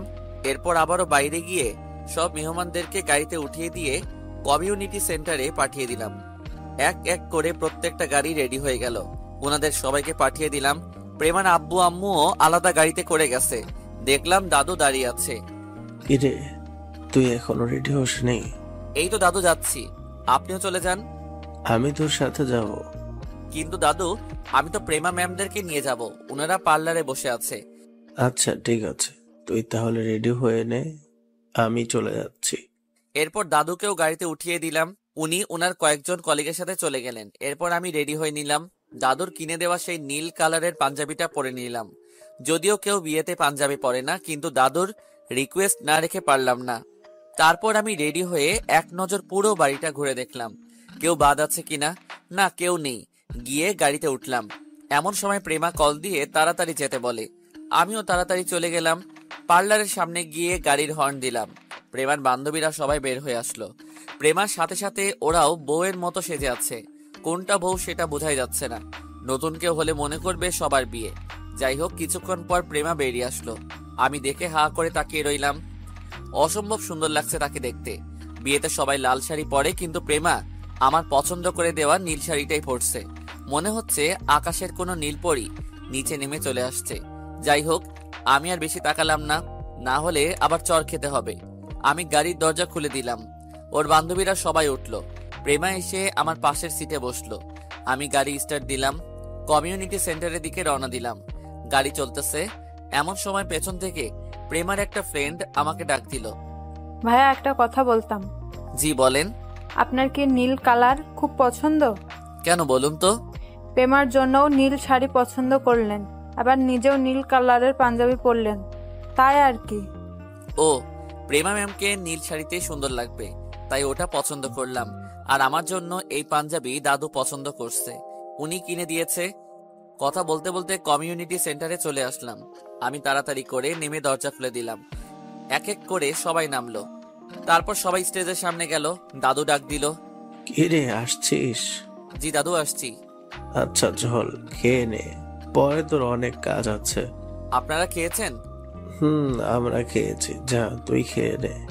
আমারও অনেক খিদা লেগেছে, গিয়ে খেয়ে নিলাম। তারপর দাদুর কাছে গেলাম। চল ভিতরে যাব। কেন দাদু? প্রেমার শ্বশুর বাড়ির সকলের সাথে তোর পরিচয়টা করিয়ে দিই। এখন? আর আমার সাথে তো তেমন কিছু যায় আসে না। এত কথা বলিস কেন, চল। তারপর দাদুর সাথে ভিতরে গেলাম। দেখলাম প্রেমার আব্বু আম্মু আর শাহিনের আব্বু আম্মু বসে বসে গল্প করছে। আমি দাদুর সাথে গেলাম, উনি আমার সাথে পরিচয় করিয়ে দিলেন। আমিও সবার সাথে পরিচিত হলাম। কিছুক্ষণ পর বরের গাড়ি আসলো। সবাই ওই দিকে ছোটাছুটি শুরু করলো। বর এসে স্টেজে প্রেমার পাশে গিয়ে বসলো। দুজনকে খুব সুন্দর লাগছে। প্রেমার মুখে হাসি লেগেই আছে। এমন দাদু বরের বাবা শরীফ সাহেবকে বলল, চলেন এবার বিয়ের কাজটা সেরে ফেলি। দাঁড়ান, এত তাড়া কিসের? আগে আমরা আমাদের কাজগুলো সেরে নিই। আমাদের আবার কি কাজ? এমন সময় শরীফ সাহেব একটা উকিলকে ডাক দিলেন। উকিল এসে ওনার ব্যাগ থেকে অনেকগুলো কাগজ আর একটা কলম বের করলো। এখানে একটা সাইন করে দিন, তারপর আমরা বিয়ের কাজটা সেরে ফেলবো। এগুলো কিসের কাগজ? আপনি স্বেচ্ছায় আপনার পুরো কোম্পানি আমাদের নামে লিখে দিবেন। পাশাপাশি আপনার নিজস্ব বাড়ি, গাড়ি এবং যত সম্পদ আছে সব আমার ছেলের নামে লিখে দিবেন। তাহলেই আমরা প্রেমাকে আমার পুত্রবধূ করে নিয়ে যাব এবং আপনার ব্যাংক লোন শোধ করব। কি বলছেন এসব? আপনি বিয়ের আগে তো এগুলো কিছুই বলেননি। এখন তো বলছি, তাড়াতাড়ি সাইনটা করে দিন। অসম্ভব। আমার নাতনি কোন দিক থেকে কম আছে যে আপনারা সব নিয়ে নিতে যাচ্ছেন? আপনাদের 7 জন্মের ভাগ্য যে প্রেমা আপনাদের ঘরের বউ হয়ে যাচ্ছে। তার মানে আপনি সাইনটা করবেন না? অসম্ভব, জীবনেও করব না। তাহলে আর কি, বিয়েটা হচ্ছে না? মানে কি সবের? দেখেন, আমার সকল আত্মীয়, অফিসের কলিগ, চেনা জানা সবাই এখানে আছে। এখন যদি বিয়েটা না হয়, আমার মান সম্মান সব শেষ। আমরা চাইছিলামও সেটা। আপনার জন্য আমাদের ব্যবসায় লাল বাতি জ্বলছে, এবার বুঝেন? দাদু হুট করেই শরীফের হাতটা ধরে ফেললো, কিন্তু ওনারা কিছুতেই মানতে রাজি নয়। আমি প্রেমার আব্বু সকলে অনেক রিকোয়েস্ট করলাম, কিন্তু আমাদের কোনো কথাই শুনলো না। বরং আমাকে ধাক্কা দিয়ে ফেলে দিয়ে ওনারা বরকে নিয়ে চলে গেল। পুরো বিয়ের অনুষ্ঠান থমথমে অবস্থা হয়ে গেল। প্রেমা জিন্দা লাশ হয়ে বসে আছে, সবার মুখে দুশ্চিন্তার ছাপ। দাদু চেঁচিয়ে বললেন, আজকের মধ্যেই প্রেমার বিয়ে দিবেন। দাদু চিন্তায় মাটিতে বসে পড়লেন। এই মুহূর্তে সান্ত্বনা দেওয়ার মতো ভাষা আমার জানা নেই। আমিও একপাশে গিয়ে দাঁড়িয়ে রইলাম। এমন সময় দাদু কি যেন মনে করে আমার কাছে আসলেন। হুট করে আমার হাতটা ধরে ফেললেন। একমাত্র তুই পারিস আমার মান ইজ্জত রক্ষা করতে। তুই আমার অনেক উপকার করেছিস, আমার আর একটা উপকার কর। আরে দাদু, এভাবে বলছেন কেন? বলেন কি উপকার আমি আপনার জন্য সব করতে পারি। তুই প্রেমাকে বিয়ে কর। কি? এটা কি করে সম্ভব? তুই না একটু আগে বললি আমার সব উপকার করবি, এখন কেন না করছিস? কিন্তু দাদু, এটা কিছুতেই হয় না। প্লিজ না করিস না। আজকে যদি তোর বাবা মা বলতো, তাহলে কি তুই না করতি? আশেপাশে তাকিয়ে দেখি সবাই তার দিকে তাকিয়ে আছে। আমি কি করব কিছুই বুঝতেছি না। তারপর দাদুর হাত ধরে আমি হ্যাঁ সূচক মাথা নাড়ালাম। প্রেমার দিকে তাকিয়ে দেখি সে কেমন যেন স্তব্ধ হয়ে গেছে। দাদু, কিছু বলবি? প্রেমা কি আমাকে বিয়ে করতে রাজি হবে? সেটা তুই আমার উপর ছেড়ে দে। তুই শুধু আমার মান ইজ্জতটা রক্ষা কর। ওকে দাদু, আপনি যা বলবেন সেটাই হবে। দাদু আমার কাঁধে হাত দেয়, তারপর প্রেমার কাছে চলে যায়। আমি এখানেই দাঁড়িয়ে রইলাম। প্রেমা রাজি হবে কিনা আল্লাহই ভালো জানে। সে তো আমাকে এক মুহূর্ত সহ্য করতে পারে না, তার উপর বিয়ে করা সেটা তো অসম্ভব। চারপাশের মানুষগুলো কেমন যেন অদ্ভুতভাবে আমার দিকে তাকাতে শুরু করলো। দাদু কিছুক্ষণ পর হাসি মুখে আমার কাছে আসলো। দাদুর মুখ দেখে বোঝা যাচ্ছে প্রেমা মনে হয় রাজি হয়েছে। যা গিয়ে স্টেজে বস, কাজী অনেকক্ষণ যাবৎ বসে আছে। দাঁড়িয়ে দাঁড়িয়ে ভাবছি এত সহজে রাজি হওয়ার মতো মেয়ে প্রেমা নয়, নিশ্চয়ই সে অন্য কোনো কিছু চিন্তা করছে। কিরে, কি ভাবছিস? যা। জি দাদু, যাচ্ছি। তারপর আমি গিয়ে প্রেমার পাশে বসলাম। ভয়ে ভয়ে ওর দিকে তাকালাম। চোখ মুখ লাল করে সে আমার দিকে তাকিয়ে আছে। একটা জিনিস খুবই ভালো লাগছে, আমিও নীল কালারের পাঞ্জাবি পরে আছি আর প্রেমাও নীল শাড়ি। দেখতে অসম্ভব ভালো লাগা কাজ করছে। নীরব হয়ে যাওয়া বিয়ের অনুষ্ঠান যেন মুহূর্তেই প্রাণ ফিরে পেল। আবার আগের মতো হই হুল্লার শুরু হলো। কিছুক্ষণ পর কাজী আসলো, এসে আমাদের বিয়েটা করিয়ে দিল।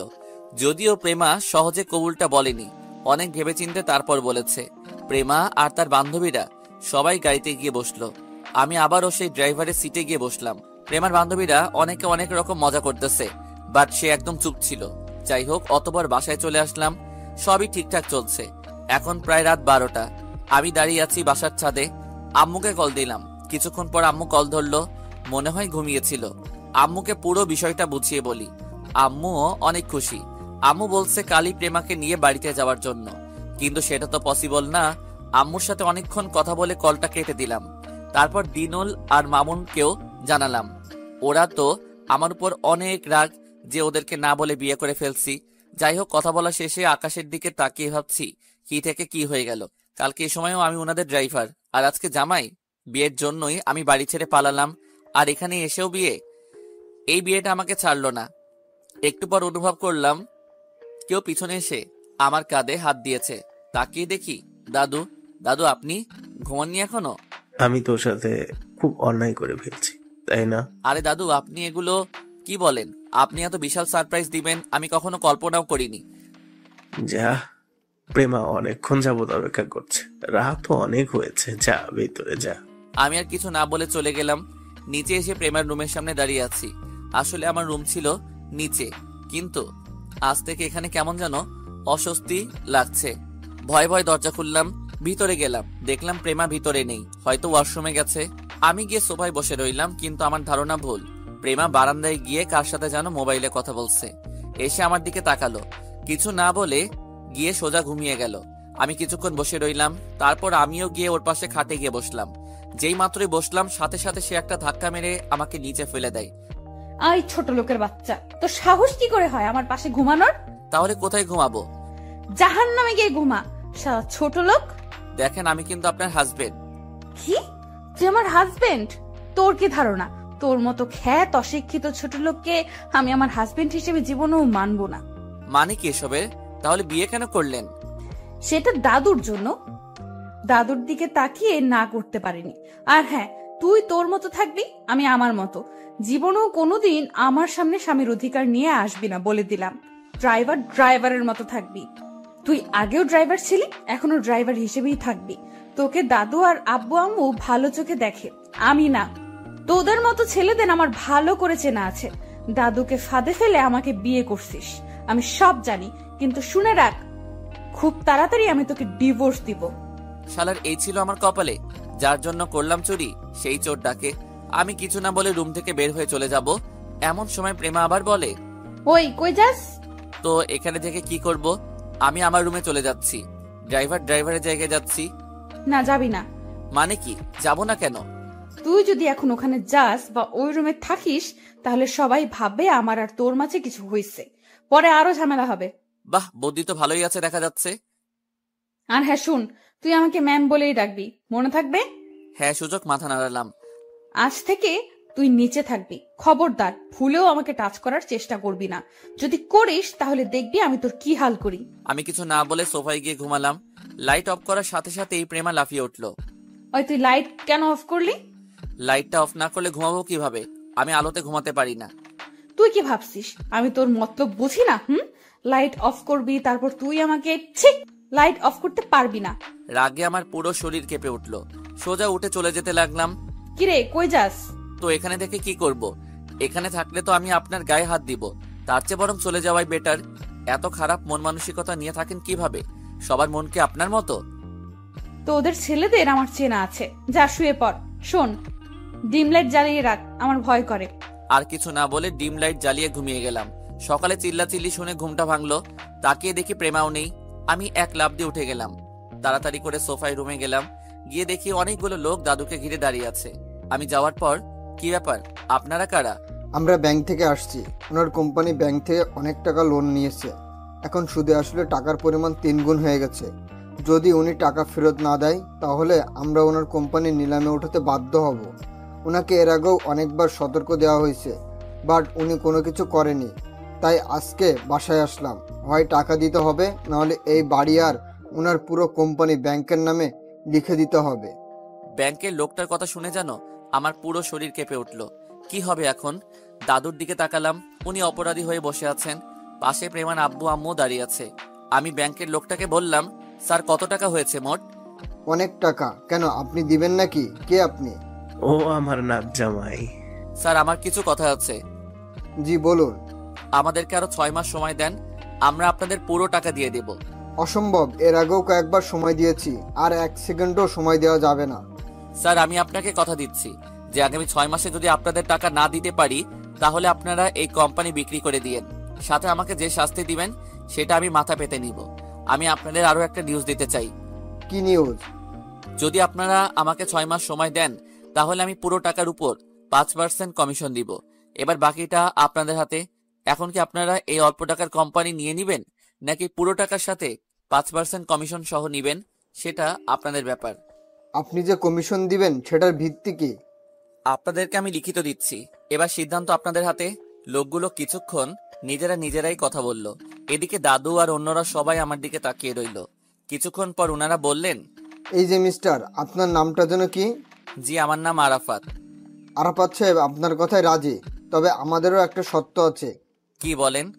যদি আপনি টাকা ঠিক সময়ে না দেন তাহলে আমরা কোম্পানির দখলে, পাশাপাশি আপনাকেও প্রতারণা মামলায় জেলে পাঠাবো। ওকে আমি রাজি। এরপর একজন ব্যাংকার একটা 100 টাকা দামের স্ট্যাম্প আমাকে দেয়। আমি ওটা নিয়ে লিখতে শুরু করলাম। পুরো বিষয়বস্তু উল্লেখ করে সাইন করে দিলাম। আমি যখন লিখতেছিলাম ফ্যামিলির সবাই আমার দিকে অবাক হয়ে তাকিয়ে আছে। হয়তো ভাবছে যে 6-এ পড়া ছেলেটা কিভাবে এত কিছু লিখে। যাই হোক, ওই দিকে নজর দেওয়ার দরকার নাই। সাক্ষী হিসেবে দাদু আর প্রেমার আব্বু সাইন করলো। তারপর আরো কিছু কথা বলার পর ব্যাংকের লোকগুলো চলে গেল। দাদু আপনার সাথে আমার কিছু কথা আছে। আচ্ছা ঠিক আছে, তুই ফ্রেশ হয়ে নাস্তা করে আমার রুমে আয়। তারপর আমি নাস্তা করে রুমে গেলাম। দেখলাম প্রেমা আগে থেকেই বসে আছে। ওই তুই 6 মাসের মধ্যে টাকা কোথায় পাবি? তাও আবার 5% ইন্টারেস্ট দিয়ে? সেটা আপনার না জানলেও চলবে। খুব বেড়ে গেছিস তাই না? তুই কি ভাবছিস আমি কিছু বুঝি না? তুই দাদুকে পটিয়ে সব নিজের করবি ভাবছিস তাই না? আমি থাকতে জীবনেও এটা হতে দিব না। তাহলে এক কাজ করেন, লোন শোধ করে দেন। বড় বড় কথা তো বলছেন যত সব আজাইরা। আমি আর ওরে পাত্তা না দিয়ে চলে গেলাম। আমি জানি এখন অনেক কিছু করতে হবে, না হলে কোম্পানি রাখা পসিবল না। এখন যদি প্রেমার এগুলো মাথায় রাখি তাহলে কিছুই সম্ভব হবে না। আমি আর কোনো কথা না বলে দাদুর রুমে গেলাম। আসছিস? দাদু। বল বল, কি কথা? দাদু আপনি কোম্পানির দায়িত্ব বাবাকে দিয়ে দেন। কিভাবে দিব? ও তো আবারও ইংল্যান্ড চলে যাবে। দাদু বাপ দাদার ভিটে মাটির চেয়েও কি ইংল্যান্ড যাওয়া বেশি জরুরি? কি করব, ও তো প্রেমার বিয়ের জন্য এসেছিল। দাদু উনি আসছে ঠিক আছে, আর যাওয়ার দরকার নাই। আপনি শুধু দায়িত্বটা ওনাকে বুঝিয়ে দেন, বাকিটা আমি দেখে নিচ্ছি। তুই কিভাবে কি করবি আমি বুঝতেছি না। যদি তোর পড়ালেখাটা থাকতো তাহলেও কিছু একটা করতে পারবি। দাদু আমি আপনাকে একটা মিথ্যা কথা বলেছিলাম। কি? দাদু আমি আপনাকে বলেছি যে আমি পড়ালেখা করিনি, কিন্তু দাদু আমি অনার্স শেষ করে এখন মাস্টার্সে ভর্তি হয়েছি অ্যান্ড প্রেমার কলেজে পড়ি। দাদু অবাক হয়ে তাকিয়ে রইল। কি বলছিস? তুই আমাকে আগে বলিসনি কেন? দাদু আগে বললে হয়তো আপনি আমাকে এই ড্রাইভারের চাকরিটা দিতেন না, তাই আগে বলিনি। দাদু আপনার কাছে একটা অনুরোধ। কি? আপনি এই কথা অন্য কাউকে বলবেন না, এমনকি প্রেমাকেও না। বললে সমস্যা কোথায়? না দাদু প্লিজ বলবেন না। আপনি এখন স্যারকে নিয়ে অফিসে যাবেন অ্যান্ড ওনাকে সবকিছু বুঝিয়ে দিবেন। আমি নিচে গাড়ি নিয়ে আছি, আপনি স্যারকে নিয়ে আসেন। তারপর আমি নিচে চলে গেলাম, গাড়ি বের করে দাঁড়ালাম। কিছুক্ষণ পর দাদু আর স্যার আসলো, ওনাদেরকে নিয়ে অফিসে গেলাম। দাদু আর আমি স্যারকে সবকিছু বুঝিয়ে বললাম, উনিও আর না করেননি। তারপর অফিসে নিয়ে গিয়ে সবার সাথে স্যারের পরিচয় করিয়ে দিলেন, অ্যান্ড উনি যে আমাদের নতুন বস সেটাও সবাইকে বললেন। তারপর দাদু আমাকেও একটা ডেস্কে বসিয়ে দিলেন, বললেন আজ থেকে এখানে তুই বসবি। এরপর আমরা বাসায় চলে আসলাম। দুপুর 2টার সময় প্রেমা আমাকে কল দেয়। ওই কই রে তুই? এই তো বাসায়। সারাদিন বাসায় কি করিস? তাড়াতাড়ি কলেজে আয়, আমাকে নিয়ে যেতে হবে। আচ্ছা আপনি থাকেন, আমি আসছি। আমি আবারও গাড়ি নিয়ে কলেজে গেলাম। দেখলাম প্রেমার বান্ধবীরা সবাই ওখানে আছে। আমি যাওয়ার পর ওনাদেরকে সালাম দিলাম, ওনারাও অনেক মশকরা করলো আমার সাথে। তারপর আমি প্রেমার একটা হাত ধরে বললাম চলো। সাথে সাথেই প্রেমা আমাকে ওদের সামনে একটা থাপ্পড় দিয়ে দেয়। ছোট লোকের বাচ্চা, তোর সাহস কি করে হয় আমার হাত ধরার? ড্রাইভারের মতো থাকবি। আমি গালে হাত দিয়ে দাঁড়িয়ে রইলাম। প্রেমার বান্ধবীরা সবাই আমার দিকে তাকিয়ে আছে। লজ্জায় আমার অবস্থা শেষ। কিছু না বলে গাড়িতে চলে আসলাম। প্রেমাও এসে গাড়িতে বসলো। তারপর বাসায় চলে আসলাম। তারপর ফ্রেশ হয়ে খেয়ে নিলাম। রুমে এসে দেখি প্রেমা শুয়ে আছে, তাই ওখানে আর না থেকে আমি আবার নিচে আগের সেই জায়গায় চলে গেলাম। বিকেলে ফুল গাছে পানি দিচ্ছি, এমন সময় কেউ একজন আমার পিছনে এসে দাঁড়িয়ে আছে। আমি তাকিয়ে দেখি প্রেমা। আজকে নাকি বাবাকে অফিসের বস বানাইছে? হুম। তোকেও নাকি একটা ডেস্ক দিয়েছে? হুম। আপনাকে কে বললো? যেই বলুক, সেটা তোর না জানলেও চলবে। এই তুই অফিসের কি বুঝবি? ভালো করে পড়তেও তো পারবি না, তুই ডেস্ক নিলি কেন? আমি নেইনি, দাদুই আমাকে দিয়েছে। দাদু বললো আর তুই রাজি হয়ে গেলি? এই দাদুই তোকে মাথার উপরে তুলেছে, শালা ছোট লোক কোথাকার। প্রেমা হনহন করে চলে গেল। আমি কিছু না বলে ফুল গাছে পানি দিতে লাগলাম। মনে মনে বললাম ফকিরনি দাদুর জন্যই ভালো আছিস, না হলে কোথায় যেত তোর এত চর্বি আল্লাহ ভালো জানে। এখনো কোম্পানি ধরে রাখতে পারি কিনা আল্লাহ ভালো জানে, না হলে কোথায় যাবে তোর এই লাক্সারিয়াস লাইফ। পথে বসতে হবে সবাইকে। যাই হোক, পানি দেওয়া শেষ করে আমি রুমে চলে গেলাম। দিনুলকে কল দিয়ে কিছুক্ষণ কথা বললাম। তারপর দাদুর রুমে গেলাম। দাদু আসবো? আয়। কি ব্যাপার দাদু, আজ এই সময় শুয়ে আছেন যে? এমনি। দাদু শরীর খারাপ লাগছে নাকি? না, এমনি শুয়ে আছি। প্রেমা কোথায়? মনে হয় রুমে আছে। তোর সাথে ছিল না? না দাদু, আমি গাছে পানি দিয়েছি। এভাবে আরো কিছুক্ষণ কথা বলে চলে আসলাম। রাতে খাওয়া দাওয়া শেষে আমি রুমে গেলাম। দেখলাম প্রেমা আগে থেকেই বসে বসে কার সাথে মোবাইলে কথা বলতেছে। আমাকে দেখেই মোবাইলটা কেটে দিল। কারো রুমে ঢোকার আগে পারমিশন লাগে, সেটাও জানিস না? রুমে ঢুকবো, এখানে পারমিশনের কি আছে? আর এই রুমটা তো অন্য কারো নয়, আমারও তো থাকার অধিকার আছে। কি? আর একটা কথা বললে লাথি দিয়ে বের করে দিব, ছোট লোক একটা। আমি কিছু বলতে যাবো এমন সময় দেখি দাদু কল দিয়েছে। একটু আমার রুমে আয়। আমি দাদুর রুমে গেলাম। আমার মাথার পাশে বস। দাদু আপনি ঠিক আছেন? ঠিক আছি।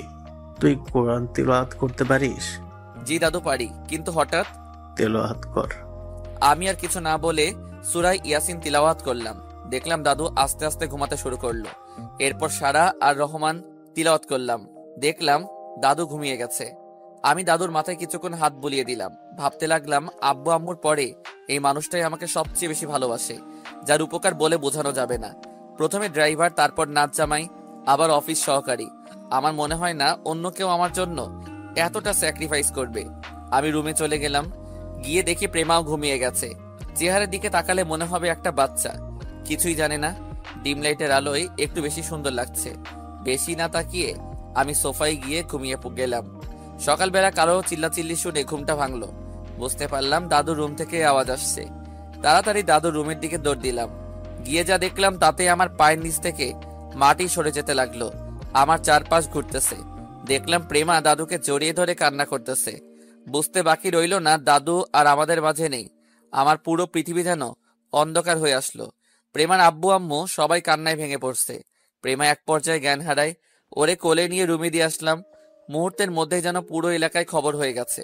আশেপাশের সবাই আসতে লাগলো। একে একে সকল আত্মীয় স্বজন আসলো। দাদুকে গোসল করানো হলো। মুহূর্তের মধ্যে যেন সব ওলট পালট হয়ে গেল।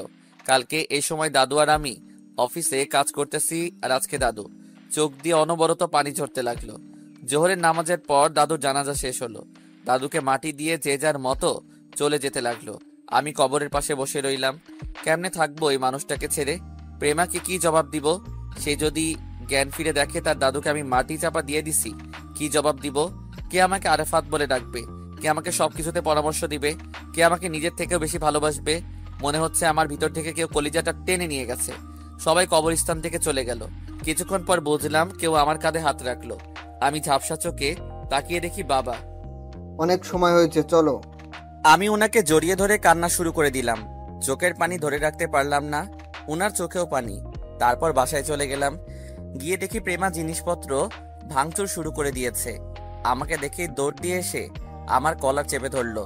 এই আমার দাদু কই? কি করেছিস আমার দাদুকে? আমাকে আমার দাদুর কাছে নিয়ে চল। কান্না করতেছে আর আমার বুকে কিল দিচ্ছে। একটু পর আমাকে জড়িয়ে ধরে আরো কান্না শুরু করে দিল। ওকে সান্ত্বনা দেওয়ার মতো ভাষা আমার নেই, তাই আমিও কিছু বলিনি। কাঁদুক, কাঁদলে মনটা হালকা হবে। আমি আম্মুকে ইশারা দিয়ে প্রেমাকে ভিতরে নিয়ে যেতে বললাম। এক এক করে সব মেহমান চলে গেল। আমি আর বাবা নামাজ পড়ে দাদুর কবরের কাছে যাই, কবর জিয়ারত করতে। রাতের বেলা সবাই ঘুমিয়ে গেল। ঘুম আসছে না কারো। তারপরেও সারাদিন কান্নাকাটি আর না খাওয়ায় শরীরটা অবশ হয়ে গেছে। বিছানায় শোয়ার সাথে সাথে ঘুম চলে আসছে সবার। আমি আস্তে আস্তে দাদুর রুমে গেলাম। হঠাৎ করে শোকেজের উপর রাখা একটা খামের দিকে চোখ পড়ল। আমি খামটা হাতে নিলাম, খুলে দেখলাম একটা চিঠি। চিঠিটা খুললাম। প্রথমে আমার নাম দেখে একটা টাসকি খেলাম। খুলে পড়তে লাগলাম, প্রিয় আরাফাত, চিঠিটা যখন পড়বি তখন হয়তো আমি আর থাকবো না। জানিস, আমি আমার ছেলে, ছেলের বউ আর কলিজার টুকরা প্রেমাকে নিয়ে অনেক টেনশনে ছিলাম। আমার কিছু হলে কে দেখবে ওদের? এর মাঝে তুই যেন আগন্তুকের মতো আসলি, একে একে সব নিজের কাঁধে তুলে নিলি। তোকে আমি আমার নিজের নাতিই ভাবতাম, কোনো দিনও ড্রাইভার মনে করিনি। যখন তোর সাথে প্রেমার বিয়ে হয়, আমার থেকে বেশি খুশি হয়তো কেউ হয়নি। আমি সবসময় আল্লাহর কাছে দোয়া করতাম প্রেমা যাতে ভালো একটা স্বামী পায়। আমার দোয়া আল্লাহ হয়তো কবুল করেছে। তুই জানিস, তোকে নিয়ে আমি অনেক গর্ব করি। আমি প্রথমে জানতাম তুই শিক্ষিত, যদিও তুই আমাকে পরে বলেছিস। তোর উপর আমার পুরো বিশ্বাস আছে, তুই আমার ফ্যামিলিকে খারাপ হতে দিবি না। সেই বিশ্বাসের কারণেই আমি আমার সবকিছু তোর নামে লিখে দিলাম। বিনিময়ে তোর কাছে আমি আমার ছেলে, ছেলের বউ আর প্রেমাকে আমানত হিসেবে রাখলাম। তুই ওদেরকে দেখে রাখিস। আমি এটাও জানি প্রেমা তোকে এখনো মেনে নেয়নি, তবে নিবে। ওর মনটা অনেক নরম, দেখবি একদিন ঠিকই সে তোকে মেনে নিবে। তুই কোনো দিনই প্রেমাকে কষ্ট দিস না। আজ থেকে আমার সবকিছুই তোর। তোর আমানত তুই রক্ষা করবি, তোর ফ্যামিলি তুই রক্ষা করবি। দাদুকে মাফ করে দিস। চিঠিটা পড়ে নিজেকে আর স্থির রাখতে পারলাম না। নিজের অজান্তেই চোখ দিয়ে পানি ঝরতে শুরু করলো। চিঠিটা খুব যত্নে রেখে দিলাম। দরজার পাশ দিয়ে কারো আসার আওয়াজ পেলাম। তাকিয়ে দেখি বাবা। বাবা, আপনি এখনো ঘুমাননি? ঘুম আসছে না, তুমি ঘুমাওনি? না বাবা, আমারও ঘুম আসছে না। দাদুকে অনেক মিস করতেছি। জানো বাবা, কি জিনিস আমি এতদিন বুঝিনি, আজকে বুঝতেছি। আমার মাথার উপর থেকে ছায়াটা চলে গেছে। বাবার মৃত্যুর জন্য আমি দায়ী। বাবা, আপনি এটা কেন বলছেন? আপনি কেন দায়ী হবেন? আমিও দায়ী। আজকে আমাদের ফ্যামিলির এই অবস্থা হয়েছে শুধু আমার জন্য। ছোটবেলা থেকে অসৎ কাজে টাকা ওঠাতাম, সারাদিন বন্ধু বান্ধব নিয়ে পড়ে থাকতাম। আমার ফিউচার চিন্তা করে বাবা আর বিয়ে করেনি, অথচ আমি বাবাকে কি দিলাম? শুধু কষ্ট ছাড়া আর কিছুই দিতে পারিনি। নিজের ইচ্ছা মতো বিয়ে করলাম, সেটাও বাবা মেনে নিয়েছে। কোনোদিন আমাকে ধমক দিয়ে কথা বলেনি। বিদেশে গিয়ে পড়ালেখা করব বলে অনেক টাকা বাবার থেকে নিয়ে গেছি, বাবাও কোনোদিন না করেনি। এখন বুঝতে পারছি বাবা আমার জন্য লোন করে টাকা পাঠিয়েছে। তুমি জানো বাবার মৃত্যু কিভাবে হয়েছে? না। উনি ঘুমের মধ্যে হার্ট অ্যাটাক করেছে, বিকালে ওনার ডেথ সার্টিফিকেট আসছে। বাবা, এখন এগুলো বলে আর কি লাভ? যা হওয়ার তা তো হয়েই গেছে। এখন আমাদের দোয়া করা ছাড়া আর কিছুই করার নাই। বাবার মৃত্যুর জন্য আমি দায়ী, আমার ক্ষমা নেই। বাবা, আপনি পাগল হয়েছেন? এভাবে ভেঙে পড়লে আমাদের কি হবে? আম্মু আর প্রেমাকে কে দেখাশোনা করবে? বাবা আর কিছু না বলে আমাকে জড়িয়ে ধরে রাখে কিছুক্ষণ, তারপর ওনার রুমে চলে যায়। সকালবেলা আমি নামাজ পড়ে এসে দাদুর কবর জিয়ারত করে আসলাম। বাবাও ছিল। বাসায় এসে দেখি প্রেমা কেমন ফ্যাকাশে মুখ নিয়ে বসে আছে। আম্মাও কেমন যেন হয়ে গেছে। বুঝতে পারলাম কেউ নাস্তা করেনি। আমি রান্নাঘরে গিয়ে ওনাদের সবার জন্য নাস্তা রেডি করলাম। সবাইকে ডাকলাম, আসলো। সবাই বসে বসে নাস্তা নাড়াচাড়া করছে, বাট কেউ খেতে পারছে না। প্রেমার দিকে তাকালাম, মনে হচ্ছে সে এক্ষুনি কেঁদে দিবে। সেই দিন আর অফিসে যাইনি। আমি বাড়ির টুকটাক কিছু কাজ করলাম। এইভাবে কয়েকদিন চলে গেল। সবাই মন মরা হয়ে গেছে। একদিন বিকালে আমি গাছে পানি দিচ্ছি, এমন সময় আম্মা আসলো। আরাফাত, একটা কথা বলতাম, যদি কিছু মনে না করো। জি অবশ্যই। বলছিলাম কি, অনেকদিন ধরেই প্রেমা মন মরা হয়ে বসে আছে। তুমি যদি ওরে নিয়ে কিছুদিন বাইরে থেকে ঘুরে আসতে তাহলে মনে হয় ভালো হতো। এমনিতে বিয়ের পরে তোমরা কোথাও যাওনি। না আম্মা, এখন তো কোথাও যাওয়া উচিত হবে না। আর আমরা বাইরে ঘুরবো, আপনারা বাসায় থাকবেন। জিনিসটা কেমন দেখায় তার চেয়ে ভালো আমার মাথায় একটা বুদ্ধি আছে। কি? আমি বাড়ি থেকে আসছি, যে অনেক দিন হয়েছে বাড়িতে যাওয়া হয় না। মা বাবা অনেক টেনশন করছে, তার উপর বিয়ে করেছি, ওনারাও জানে, বাট আপনাদের কাউকে কোনো দিন দেখেনি। তাই বলছিলাম সবাই মিলে আমাদের বাসায় গেলে কেমন হয়? সবার সাথে পরিচয় হবে, ঘোরাও হবে, নতুন জায়গা আপনাদেরও ভালো লাগবে, সবার মন ভালো হবে। তাও ঠিক বলছো। বেআইন কিংবা বেআইনের সাথে শুধু মোবাইলেই কথা হয়, সরাসরি হয়নি। তাহলে আপনি বাবার সাথে কথা বলেন, আমরা কালকেই যাব। আচ্ছা, তোমার বাবা বাইরে গেছে, আসুক, আসলে কথা বলবো। আচ্ছা আম্মা, ঠিক আছে। এরপর আম্মা চলে যায়। আমি আরো কিছুক্ষণ পানি দিয়ে রুমে চলে গেলাম। রাতের বেলা আম্মা বাবাকে সব বুঝিয়ে বলল, উনারা রাজি হলো। আমি আমার মাকে কল দিয়ে বললাম কালকে আমরা সবাই আসছি। মা তো মহা খুশি। দিনুল, মামুনকেও জানালাম। ঘুমানোর সময় রুমে গেলাম, দেখলাম প্রেমা আয়নার সামনে বসে আছে। আম্মা আপনাকে কিছু বলেছে? না, কেন, কি হয়েছে? কালকে আমরা আমাদের বাড়িতে যাব। কোথায় যাব? আমাদের বাড়ি, ফেনীতে যাব। সকালে তাড়াতাড়ি রওনা দিতে হবে। আমরা কিছুদিন ওখানে থাকবো। আপনি আপনার কিছু জামা কাপড় নিয়ে নেন, আর যা যা দরকার সবকিছু ব্যাগে নিয়ে নেন। আমি জীবনেও যাব না। তোর বাড়ি তুই যা, আমাকে কেন টানাটানি করছিস? আব্বু আম্মুও যাবে। আপনি এখানে একা থেকে কি করবেন? আমার যা ইচ্ছে তাই করব। তুই যা, আমার সামনে থেকে সর। আমি আর কিছু না বলে নিচে আমার আগের সেই রুমে চলে গেলাম। এই ফকিন্নির সাথে কথা বলা আর রাস্তার কুকুরের সাথে কথা বলা একই কথা। আমি নিচে গিয়ে ঘুমিয়ে গেলাম। সকালবেলা উঠে বাবাকে ডাক দিলাম। দুজনে নামাজ পড়ে কবর জিয়ারত করে নিলাম। তারপর ওনাদেরকে রেডি হতে বললাম। ওনারা রেডি হয়ে নিল। তারপর সবাই নাস্তা করে নিলাম। প্রেমাকে অনেক রিকোয়েস্ট করা হলো, কিন্তু সে যাবে না, এটাই ফাইনাল। আমি বাবা আর আম্মাকে ইশারায় বললাম যে ও যাবে, এখন না গেলে পরে হলেও যাবে। আগে আমাদের চলে যেতে হবে। আমরা গাড়িতে মালামাল তুলে রওনা দিলাম ফেনীর উদ্দেশ্যে। একটা অন্যরকম ভালো লাগা কাজ করছে। প্রাণের সেই শহরে কতদিন পর যাচ্ছি, কতদিন পর নিজের প্রিয় মুখগুলো দেখব। গাড়ি স্টার্ট দিলাম, তারপর রওনা দিলাম। সকাল 8টায় রওনা দিলাম। এর মধ্যে মা অনেকবার কল দিয়েছে। আমরা যখন কুমিল্লা পার হয়ে ফেনীর কাছাকাছি চলে আসলাম, মানে কুমিল্লা 14 গ্রামে আসলাম, তখন প্রেমা আমাকে কল দিয়েছে। ওই কই তোরা? আমরা তো ফেনীতে প্রায় চলে আসছি। তো আমাকে কে নিয়ে যাবে? কেন, আপনি না বলছেন আপনি আসবেন না? ফুর, আমি এত কিছু বুঝি না, আমাকে নিয়ে যা। ম্যাম, এখন তো ব্যাগ যাওয়া যাবে না। আব্বা আমার অনেক কষ্ট হবে। আপনি বাসে করে চলে আসেন, আমি ওখান থেকে আপনাকে নিয়ে যাব। কি বললি? রাখি এখন। কথা বলে কলটা কেটে দিলাম। ফকিন্নি বেশি ভাব দেখালে যা হয় আর কি। এবার ঠেলা বুঝো। আমি আব্বা আম্মাকে বললাম, ওনারা হাসতে শুরু করলো। ফেনীতে ঢুকে দিনুল মামুনকে কল দিয়ে আমাদের বাড়ির সামনে থাকার জন্য বলছি। ওরা ওখানেই আছে। কিছুক্ষণ পর আমরা বাড়িতে চলে গেলাম। দিনুল মামুন গাড়ি দেখে পিছনে পিছনে আসলো। বাড়ির সামনে গিয়ে গাড়ি থামালাম। গাড়ি থেকে নামার সাথে সাথেই ওরা আমাকে জড়িয়ে ধরলো। অনেক দিন দেখি না দুই হারামিকে। ওদেরকে প্রেমার আব্বু আম্মুর সাথে পরিচয় করিয়ে দিলাম। কিছুক্ষণ পর আম্মু বাসা থেকে বের হলো। আমাকে দেখে মরা কান্না শুরু করে দিল। মনে হচ্ছে আমি মারা গেছি। আর সেখান থেকে ফিরে আসছি। মাকে সালাম করলাম। তারপর প্রেমার আব্বু আম্মুর সাথে পরিচয় করিয়ে দিলাম। দুই বেআইন একে অপরকে জড়িয়ে কিছুক্ষণ ভাব বিনিময় করলো। দেখে ভালোই লাগছে। হঠাৎ করে আব্বুর কথা মনে পড়ে গেল। দেখলাম আব্বু বাজার থেকে কি যেন কিনে নিয়ে আসতেছে। আমি ওনারে দেখেই ভয়ে ঘরের ভিতরে একটা দৌড় দিলাম। আমার দৌড় দেখে সবাই অবাক হয়ে তাকিয়ে আছে। তারপর আম্মু আব্বুর সাথে ওনাদের সবার পরিচয় করিয়ে দেই। আব্বু বেশ ওনাদের সাথে মিশে গেছে। একটু পর আব্বু আমার খোঁজ করলো। আম্মু আমার রুমটা দেখিয়ে দিল। আব্বু আস্তে আস্তে ভিতরে আসলো। এদিকে আমার কলিজায় পানি নেই। এই কে তুই? আমার বাড়িতে কি করিস? কি হলো, কথা কানে যায় না? বের হ আমার বাড়ি থেকে। আমি তখনও চুপ করে দাঁড়িয়ে রইলাম। একটু পর আব্বু এসে আমাকে বুকে জড়িয়ে নেয়। মুহূর্তে যেন সব রাগ চলে গেল। তুই আমাকে মাফ করে দিস, আমি তোর সাথে অনেক অন্যায় করেছি।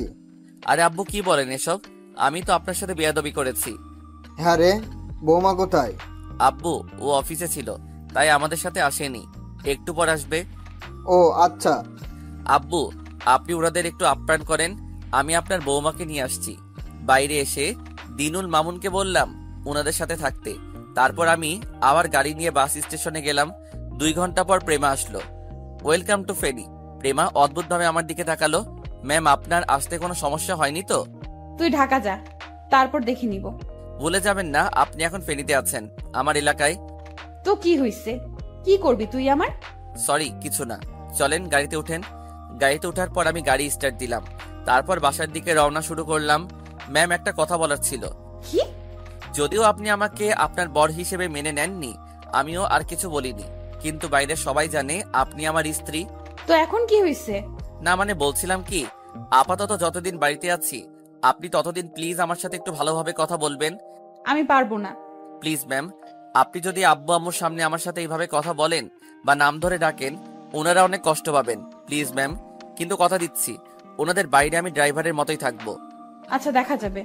মনে মনে বললাম, ফকিরনি, দাদু সবকিছু আমার নামেই লিখে দিছে, এখন আমি যা বলবো তোদের সেটাই শুনতে হবে। আমি যদি বেইমানি করি আমার চুলও ছিঁড়তে পারবি না, কিন্তু আমার বাবা মা আমাকে ওই শিক্ষা দেয়নি। আমি বরং মালিক হয়েও আগের মতো আচরণ করব। কথা বলতে বলতে বাসায় চলে আসলাম। ভিতরে ঢোকার সাথে সাথেই আম্মু বাইরে আসলো। আমি প্রেমাকে ইশারায় সালাম করতে বললাম, কিন্তু ফকিরনি সালাম করে না। ইশারায় কান ধরলাম, অনুরোধ করলাম, তারপরও সে সালাম করতে রাজি নয়। যাই হোক, একটু পর ওর মনে রহমত আসলো। যেই আম্মুকে সালাম করতে যাবে অমনি আম্মু ওকে বুকে জড়িয়ে নেয়, ওর গুণগান গাওয়া শুরু করে। দেখতে সুন্দর, মাশাল্লাহ, আমার সাথে মানাইছে, হ্যান ত্যান 7-17। আমি মনে মনে বললাম, সুন্দর দিয়ে কি করবা, আজ তো একটা ডাইনি। আব্বুকে সালাম করলো। তারপর আমি ওয়াশরুম দেখিয়ে বললাম ফ্রেশ হতে। কিছুক্ষণ পর সেই ওয়াশরুম থেকে বের হয়ে তারপর খাওয়া দাওয়া করে একটা ঘুম দিলাম। ওকে আমার রুম দেখিয়ে দিলাম ঘুমানোর জন্য। রাতের বেলা আমি দিনুল মামুন বাসার সাথে বসে আছি। মামা, ভাবি তো সেই মাশাল্লাহ। হারামি এভাবে বলে না। আমিও বাড়ি থেকে চলে যাব, আর তোর মতো বিয়ে করে তারপর বাড়িতে আসবো। আচ্ছা করিস। এখন শোন, তোদের সাথে আমার কিছু কথা আছে। কি কথা বল। কোম্পানি নিলাম থেকে দাদার মৃত্যু, ব্যাংকের লোন, সব ঘটনা ওদের খুলে বললাম। এখন কি করবি? মাত্র 6 মাসে কি এতগুলো টাকা শোধ করা যাবে? তুই এই রিস্ক কেন নিলি? দোস্ত, তোদের হেল্প লাগবে। কি হেল্প?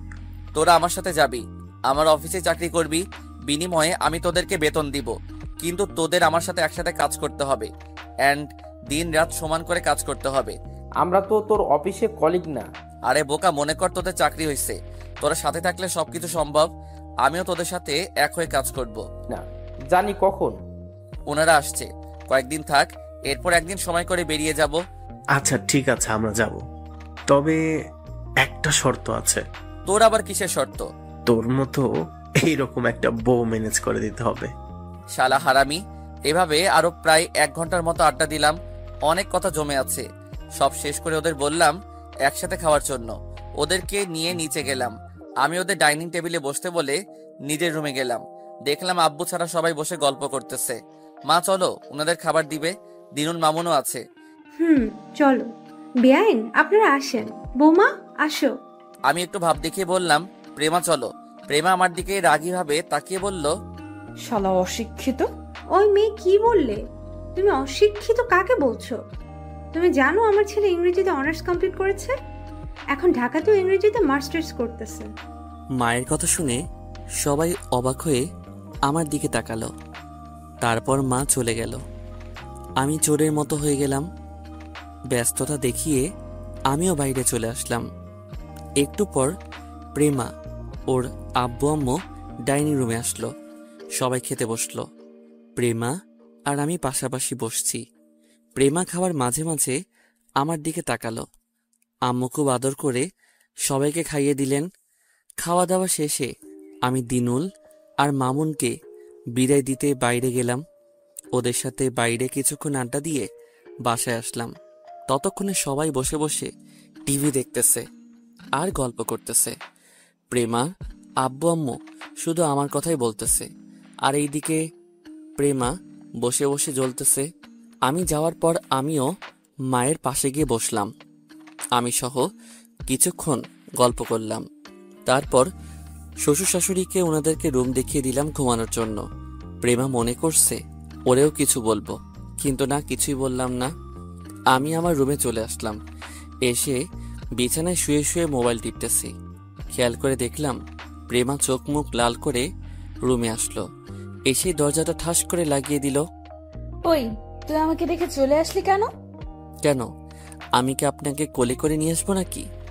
খুব ভাব চলে আসছে তোর, তাই না? একবার ঢাকা চল, তারপর দেখবি তোর কি হাল করি। সেটা পরে দেখা যাবে। এখন ফেনীতে আছেন, আমার এলাকায়। নিচের বাসা থেকে খুব ভাব দেখাচ্ছিস, তাই না? যা মনে করেন। ওই, তুই যে পড়ালেখা করেছিস, আমাদের কিছু বললি না কেন? আমরা তো কিছুই জানতাম না। আপনি এখন অনেক কিছু জানেন না, আর ছোটদের সবকিছু জানতে নেই। কি, আমি ছোট? আমাকে দেখতে ছোট লাগে?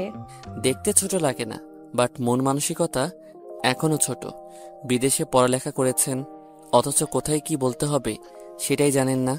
ও আচ্ছা, এখন আমাকে তোর কাছ থেকে আচরণ শিখতে হবে। সর, আমি ঘুমাবো। ফ্লোরে থাকেন। ফ্লোরে থাকবো মানে? আপনার বাসায় আপনি খাটে ছিলেন, আর আমি ফ্লোরে। এখন এখানে আমি খাটে ঘুমাবো, আর আপনি ফ্লোরে ঘুমাবেন। আমি ফ্লোরে থাকতে পারবো না। As you wish. প্রেমার দিকে তাকিয়ে দেখি মনে হচ্ছে এক্ষুনি কেঁদে দিবে। ফকিন্নি ঠেলা বুঝো, আমাকেও অনেক অপমান করেছ, অনেক জ্বালিয়েছ। প্রেমা বালিশ আর কাঁথা নিয়ে ফ্লোরে ঘুমাতে যাবে, এমন সময় দাঁড়ান। ছোট লোক হতে পারি, কিন্তু মেয়েদের কিভাবে সম্মান করতে হয় সেটা আমার ভালো করে জানা আছে। যান, খাটে গিয়ে ঘুমান। প্রেমা দাঁড়িয়ে রইল। আমি মোবাইলটা টিপতে টিপতে ছাদে চলে গেলাম। ওখানে গিয়ে বসলাম। কিছুক্ষণ সেখানে থেকে নিচে আসলাম। এসে দেখি প্রেমা ঘুমিয়ে আছে। ঘুমন্ত মুখের দিকে তাকিয়ে রইলাম। ইচ্ছে করছে একটু আদর করি। যদি টের পেয়ে যায় তাহলে আমার গোষ্ঠী উদ্ধার করবে। আমি গিয়ে বারান্দায় ঘুমালাম। সকালে ঘুম থেকে উঠে নামাজ পড়ে নিলাম। তারপর বাইরে কিছুক্ষণ ঘুরলাম। অনেকদিন পর এলাকায় আসলাম। মোটামুটি ভালোই লাগছে। সবার সাথে ঘুরলাম, আড্ডা দিলাম। মোটামুটি ভালোই লাগছে। প্রেমার আব্বু আম্মুকে অনেক জায়গায় ঘোরালাম। প্রেমাও ছিল, যদিও তার আর আমার মাঝে খুব একটা কথা হয়নি। এভাবে কিছুদিন চলে গেল। রাতে সবাই বসে গল্প করতেছি, এমন সময় প্রেমার আব্বু বলল, আরাফাত, জি বাবা বলেন। অনেক দিন তো থাকলাম, তোমাকে অনেক ধন্যবাদ এখানে নিয়ে আসার জন্য। আমাদের সত্যের কথা মনে আছে? এভাবে চললে তো আর মনে হয় না কোম্পানি রক্ষা করা যাবে। আমাদের ঢাকাতে ব্যাক যাওয়া উচিত। কখন যাবেন? কালকে চলো, অনেক দিন তো ঘুরলাম। বেআই বেআইনকে আমাদের সাথে নিয়ে চলো। না বেয়াই, এখন আমরা যেতে পারবো না, একটু কাজ আছে বাড়িতে। আপনারা আরো কিছুদিন থেকে যান, তারপর আমরা না হয় যাব। সে কি বেআই, আপনারা যাবেন না? এটা কি করে হয়? যাব আরো কিছুদিন পর। আরাফাত, তাহলে কালকেই চলো। কালকে চলে যাবেন? তোমার কি কোনো কাজ আছে? না, আমার তেমন কোনো কাজ নেই। আচ্ছা, তাহলে আপনারা সবকিছু গোছান, সকাল সকাল রওনা দিব। তারপর আমি বাইরে এসে দিনুলকে কল দিলাম। ও আর মামুন আসলো। দোস্ত, আমরা কালকে চলে যাচ্ছি। আমরাও কি কালকে যাব? না, তোরা আরো কয়েকদিন পরে আসিস, আমি তোদের কল দিয়ে জানাবো। আরো কিছুদিন থেকে যা। না রে দোস্ত, এমনিতেই অনেকদিন চলে গেছে, আরো আগে চলে যেতাম। প্রেমার আব্বু আম্মু কিছু বলছে না দেখে এই কয়েকদিন থাকলাম। তোর শ্বশুর কি জানে আমাদের চাকরি দিচ্ছিস? না, জানে না, তবে আমি ওখানে গেলে ম্যানেজ করে নিব। তোরা টেনশন করিস না। কখন রওনা দিবি? ফজরে নামাজ পড়ে এসে নাস্তা পানি করে তারপর। আচ্ছা ঠিক আছে। এভাবে আরো কিছুক্ষণ কথা বলে বাসায় চলে আসলাম। এসে খাওয়া দাওয়া করে নিলাম, তারপর রুমে গেলাম। দেখলাম প্রেমা মন মরা হয়ে বসে আছে। হয়তো মন খারাপ হয়ে আছে। খারাপ হওয়ারই কথা। এই কয়েকদিন আব্বু আম্মু প্রেমাকে নিজের মেয়ের থেকেও বেশি আদর করেছে। মা নিজের হাতে খাইয়ে দিয়েছে, নিজের হাতে ওর মাথায় তেল দিয়ে দিত। আমরা কি কালকেই চলে যাব? ওনারা কি আমাদের সাথে যাবে? কারা? তোমার আব্বু আম্মু। বাহ, তুই থেকে তুমি, ভালোই লাগছে। না, আব্বু আম্মু যাবে না, এখানে কিছু কাজ আছে, আরো পরে যাবে।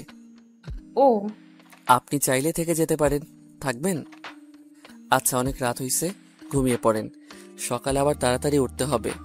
প্রেমা কিছু না বলে বসে রইল। আমি গিয়ে বারান্দায় শুয়ে পড়লাম। সকালবেলা ফজরের আজান শুনে ঘুম ভাঙল। উঠে ফ্রেশ হয়ে নামাজ পড়ে নিলাম। বাইরে গিয়ে দিনুল আর মামুনের সাথে দেখা করে বিদায় নিয়ে নিলাম। তারপর বাসায় এসে নাস্তা করে নিলাম। গোসল করে এসে সব মালামাল গাড়িতে উঠালাম। তারপর ওনারা সবাই আসলো। মা প্রেমার গলায় একটা অলংকার পরিয়ে দিল, আবার হাতে অনেকগুলো টাকা। আব্বু আম্মু ওনাদেরকে বিদায় দিলেন। প্রেমা আম্মুকে সালাম করতে যাবে, এমন সময় মা ওর হাত ধরে বুকে জড়িয়ে নেয়। আমাকে বলে, আরাফাত শোন, বলো। আমার মেয়েকে দেখে রাখবি। যদি শুনি তুই ওর সাথে কোনো খারাপ কিছু করেছিস, তাহলে দেখবি আমি তোর কি করি। প্রেমাও আম্মুকে জড়িয়ে ধরে আছে। তারপর আমি আম্মুকে সালাম করলাম, বাবার সাথে কোলাকুলি করে গাড়ি স্টার্ট দিলাম। এরপর ঢাকার উদ্দেশ্যে রওনা দিলাম। গাড়িতে আমি, বাবা আর আম্মা অনেক কথা বললাম, কিন্তু প্রেমা একেবারেই চুপ। কুমিল্লা মিয়ামি রেস্টুরেন্টের সামনে গিয়ে দাঁড়ালাম, কিছু খাবো। সবাই নামলো। তারপর ভিতরে গেলাম, খাবার অর্ডার দিয়ে বসলাম। প্রেমার দিকে তাকিয়ে জিজ্ঞেস করলাম, কি হয়েছে আপনার? কিছু না। ওনাদের জন্য মন খারাপ?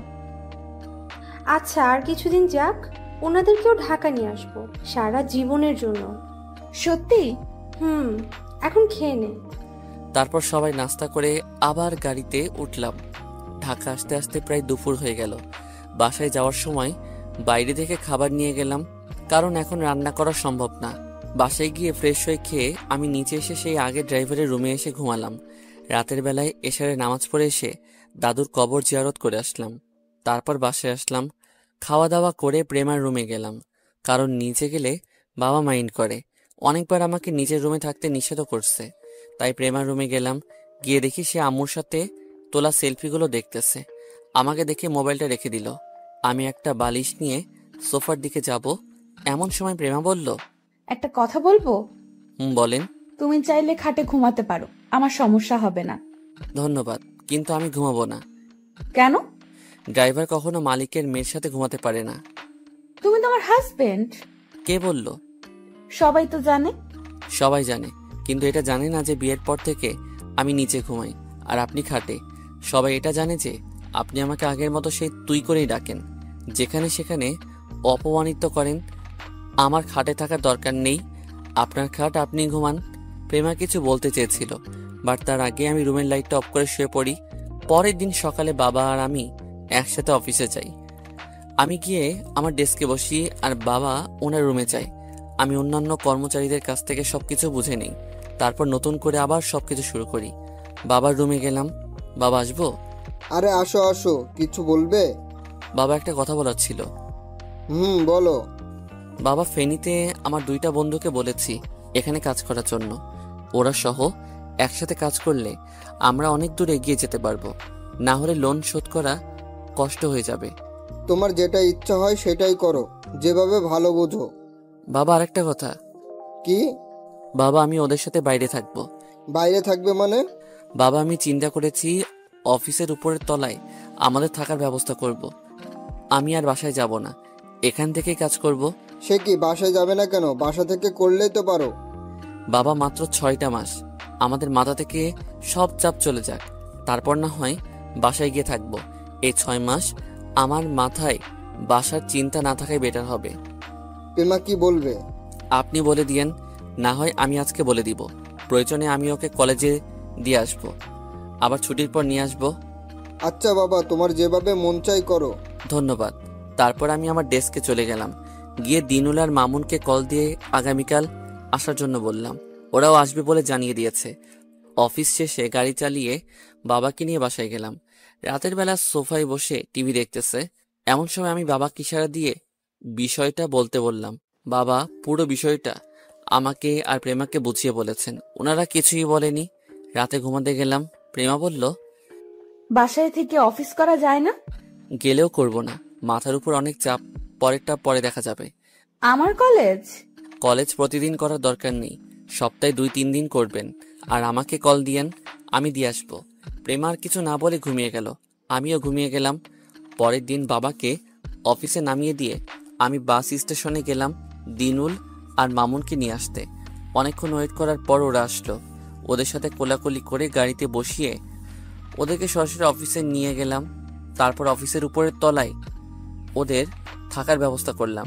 যেহেতু প্রথম দিন, তাই আর ওদের কোনো কাজে না দিয়ে পুরো অফিস ঘুরে দেখলাম আর ওদের কাজ বুঝিয়ে দিলাম। সেদিন ওদেরকে সাথে নিয়ে বাসায় গেলাম, মানে প্রেমাদের বাসায়।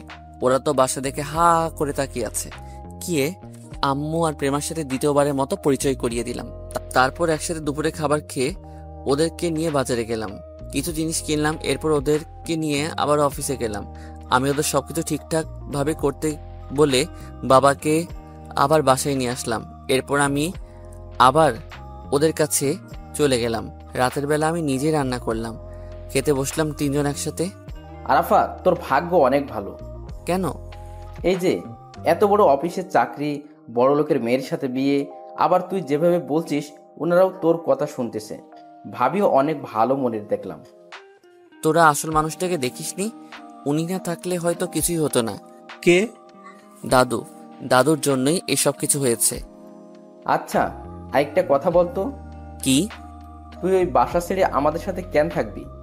সেটা এখন বললেও বুঝবি না, আর কিছুদিন যাক, তারপর বুঝে যাবি। এভাবে আরো কিছুক্ষণ কথা বলে সবাই ঘুমিয়ে গেলাম। সকালে প্রেমা কল দিল, সে নাকি কলেজে যাবে। আমি রেডি হয়ে ওদের বাসায় গেলাম। ওরে গাড়িতে উঠিয়ে আবার কলেজে দিয়ে আসলাম। কলেজে নামিয়ে দিয়ে আমি আবার অফিসে চলে আসলাম। যাওয়ার সময় বাসে চলে যেতে বলেছি, কারণ গাড়ি বাবার কাছেই থাকবে। ওনাকে আজকে বাইরে যেতেই হবে, কয়েকজন ব্যবসায়ীর সাথে কথা বলবে। এইভাবে দিন যেতে থাকলো। আমি দিনুল আর মামুন গাধার মতো খাটতে লাগলাম। অন্যান্য কর্মচারীদের বেতন বাড়িয়ে দিব বলে ওনাদেরকে দিয়েও ডাবল কাজ করাতে শুরু করলাম। একদিন দুপুরবেলা আমি দিনুলের ডেস্কে গেছি। ওর কম্পিউটারে নাকি কি যেন সমস্যা হয়েছে। পাশে মামুনও ছিল। এমন সময় দেখলাম প্রেমা হাতে একটা টিফিন বক্স নিয়ে অফিসে আসলো।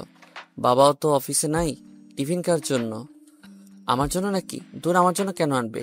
আর হঠাৎ করে অফিসে আসলো কেন? আস্তে আস্তে সে একেবারে আমাদের সামনে চলে আসলো। ওর আঁচল দিয়ে আমার মুখটা মুছে দিল। আমি তো পুরো অবাক।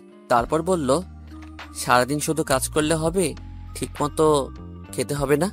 আমি বড় ধরনের একটা টাস্কি খেলাম। কাহিনী কি? দিনুল মামুনের দিকে তাকিয়ে দেখি ওরাও হা করে আছে। তারপর প্রেমা আমার হাতটা ধরে আমার রুমে নিয়ে যায়। আমি পুরো সময়টা যেন স্বপ্নের মধ্যে ছিলাম। রুমে গিয়ে আমি তখনও অবাক হয়ে তাকিয়ে রইলাম। কি দেখো? আমাকে একটা চিমটি দেন তো। কেন? আমার কেমন যেন মনে হচ্ছে আমি স্বপ্নের মধ্যে আছি, তাই। প্রেমা আমার হাতে একটা চিমটি দিল। উপ! কি হলো? এত জোরে কেউ চিমটি দেয়? তুমিই তো বলছো। তাই বলে এত জোরে দিবেন নাকি? বেশ করেছি। একটা কথা বলার ছিল। কি?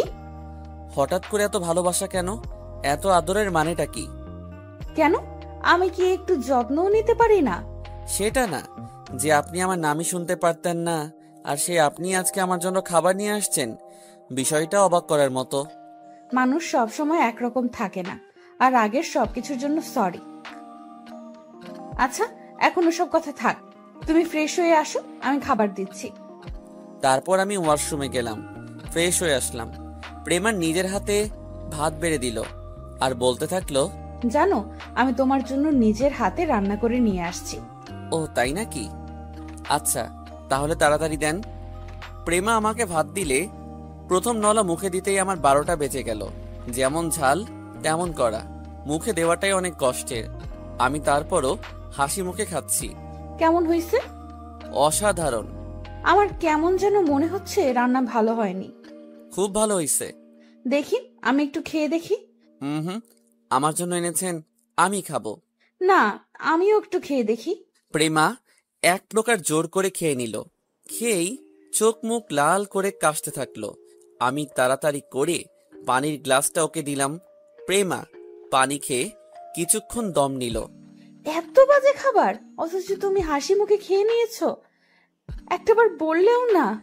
ম্যাম, আপনি এত কষ্ট করে ভালোবেসে আমার জন্য রান্নাটা করেছেন, এটাই অনেক। এটাই আমার কাছে পৃথিবীর সবচেয়ে দামি খাবার। অভিযোগ কেন করব? প্রেমা কিছু না বলে আমার বাম হাতটা ধরে কিছুক্ষণ চুপ করে নিচের দিকে তাকিয়ে রইল। বুঝতে পারলাম ওর চোখে পানি এসে গেছে। আপনি দুপুরে খাইছেন? না সূচক মাথা নাড়ালো। আমি অফিসের দারোয়ান চাচাকে দিয়ে 2 প্যাকেট বিরিয়ানি আনালাম। তারপর নিজের হাতেই ওরে খাইয়ে দিলাম। আমি ভাবছি প্রেমা হয়তো খাবে না, কিন্তু সে হাসি মুখেই খেয়ে নিল। আমি যখন প্রেমাকে খাইয়ে দিচ্ছি, ওই 2 শালা দিনুল আর মামুন বারবার দরজার সামনে এসে তাকাচ্ছিল। যদিও আমি দেখতে পেয়েছি, কিন্তু প্রেমার জন্য কিছু বলতে পারিনি। প্রেমা আরো কিছুক্ষণ থাকলো, আমার সাথে অনেক হেসে হেসেই কথা বলল। মোটামুটি ভালোই লাগছে। বিকেলবেলা কাজ করতেছি, বারবার শুধু প্রেমার মুখটাই সামনে ভাসতে থাকলো। কিরে শালা, কি? তুই বললি ভাবি তোকে আদর কম করে, এখন তো দেখছি তলে তলে অনেক দূরে এগিয়ে গেছিস। শালা হারামি, আমাদের সামনে আসলে ন্যাকা সাজে, মনে হয় কিচ্ছু জানে না। এখন তো সব নিজের চোখেই দেখলাম। এই আমার বউ আমাকে আদর করেছে, তাতে তোদের কি? যা, যে যার ডেস্কে গিয়ে বস, কাজ কর। অনেক কাজ করতে হবে। এইভাবে চলছে আমাদের দিনরাত কাজ। সকাল নেই, সন্ধে নেই, রাত নেই, যখনই সময় পাই তখনই কাজ করতেছি। মাত্র 1 মাসে ব্যবসা আগের চেয়েও দ্বিগুণ বেড়ে গেল। এইভাবে দিন যায়, মাস যায়, দেখতে দেখতে 6টা মাস চলে গেল। মোটামুটি কোম্পানি সব লোন শোধ করার মতো টাকা হয়ে গেছে। অন্যদিকে প্রেমা আর আমার সম্পর্কটা আগের চেয়েও বেশি ভালো হয়ে গেছে। যে প্রেমা আমাকে দেখতেও পারতো না, আর সে এখন আমাকে ছাড়া কিছুই বুঝে না। যদিও আমি অফিসে থাকি, কিন্তু মনটা ওর কাছেই থেকে যায়। সেও মাঝে মধ্যে অফিসে আসতো, আমাকে দেখে যেত। ফেনীতে আব্বু আম্মুর সাথে সারাদিনই কথা বলতো। আজকে বিকালবেলা আমি ব্যাংকের লোকদেরকে বাসায় আসার জন্য বললাম, উনারা বাসায় আসলো। বাবা আমাকে কল দিয়ে বাসায় আসতে বলল। আমি দিনুল আর মামুনকে সাথে নিয়ে বাসায় আসলাম। এসে দেখি ওনারা সবাই আছে। আমি গিয়ে সোফায় বসলাম। ব্যাংকের একজন লোক বলল, স্যার, আপনার মনে আছে আজ থেকে 6 মাস আগে আমরা আপনাদের কোম্পানি দখল করার পদক্ষেপ নিয়েছিলাম। পরে আপনি মোট টাকার উপরে 5% কমিশন সহ সব টাকা 6 মাসের মধ্যে দিবেন বলেছিলেন। জি মনে আছে, আর সেই জন্যই আপনাদের এখানে নিয়ে আসছি। আমি ব্যাগ থেকে ব্যাংকের একটা চেক বের করলাম। তারপর ওনাদের বললাম, আপনাদের সবগুলো ডকুমেন্টস বের করেন, অ্যান্ড আমাদের কাগজপত্র যা আছে সব দিয়ে দেন। বাবা এখানে একটা সাইন করে দেন। বাবা চেকটাতে সাইন করে দিল। তারপর চেকটা হাতে নিয়ে ওনাদেরকে দিলাম, এই নেন, এখানে আপনাদের সবগুলো টাকা আর 5% কমিশন আছে, বুঝে নেন। ওনারা সবকিছু বুঝে নিল। তারপর আমাদের কাগজপত্রগুলো সব ফিরিয়ে দিল। ধন্যবাদ আপনাদের, আমাকে 6 মাস সময় দেওয়ার জন্য। আপনাকে ধন্যবাদ, কথা দিয়ে সঠিক সময় টাকাগুলো ফেরত দেওয়ার জন্য। এরপর ওনারা চলে যায়। প্রেমা গিয়ে আমাদের সবার জন্য নাস্তা নিয়ে আসলো। তারপর আমরা উঠে চলে আসবো এমন সময় প্রেমা বলল, আজকে থাকা যায় না? আরো কিছু কাজ আছে, সেগুলো সেরে নেই তারপর। আরাফাত বাবা, একটা কথা বলতাম। বলেন। কালকে একটু সকালে বাসায় আসিও, আমি আর প্রেমা অফিসে যাব। প্রেমার কি কোনো কাজ আছে? সেটা না হয় পরে দেখা যাবে, তুমি একটু কষ্ট করে আসিও। আচ্ছা বাবা, আসবো। আমরা অফিসে চলে গেলাম। রাতের বেলা রান্না করতেছি। আমি বললাম, ভাবছি আব্বু আম্মুকে ঢাকায় নিয়ে আসবো। কেন, ওখানে কি সমস্যা? সমস্যা না, আমি ছাড়া তো আর ওদের দেখার মতো কেউ নাই। ওনাদের সাথে না রাখলে কাকে রাখবো? এখন কি তোর শ্বশুর এর বাসায় রাখবি নাকি? তুই পাগল নাকি? আমি কি কাপুরুষ যে নিজের বাবা মাকে শ্বশুরের বাসায় রাখবো? আমার এত এখন একটা খুঁটি হয়েছে, আলাদা বাসা নিব, ওখানে আব্বু আম্মু আর প্রেমা থাকবে। প্রেমা কি রাজি হবে? অবশ্যই হবে। প্রত্যেক মেয়ে চাই বিয়ের পর শ্বশুর বাড়িতে থাকতে। আমি এখন একটা ভাড়া বাসা নিব। যদি কখনো আল্লাহ আমাকে টাকা দেয়, তখন না হয় নিজে বাসা নিব। এইটাই ভালো হবে। একটা সত্যি করে কথা বলতো, কি? তুই এতদিন প্রেমাদের বাসায় থাকিসনি কেন? শোন তাহলে, প্রথমত কোম্পানি রক্ষা করার জন্য এখানে চলে আসছি, যাতে করে দিনরাত কাজ করতে পারি। দ্বিতীয়ত, আমি আগে ওনাদের ড্রাইভার ছিলাম, তাই ওখানে ছিলাম। এখন আমি ওনাদের জামাই, আর আমার নিজস্ব একটা পার্সোনালিটি আছে। ঘর জামাই থেকে কাজ করা আমার দ্বারা হবে না। আমি বাদাইমা না যে ঘর জামাই থেকে কাজ করব।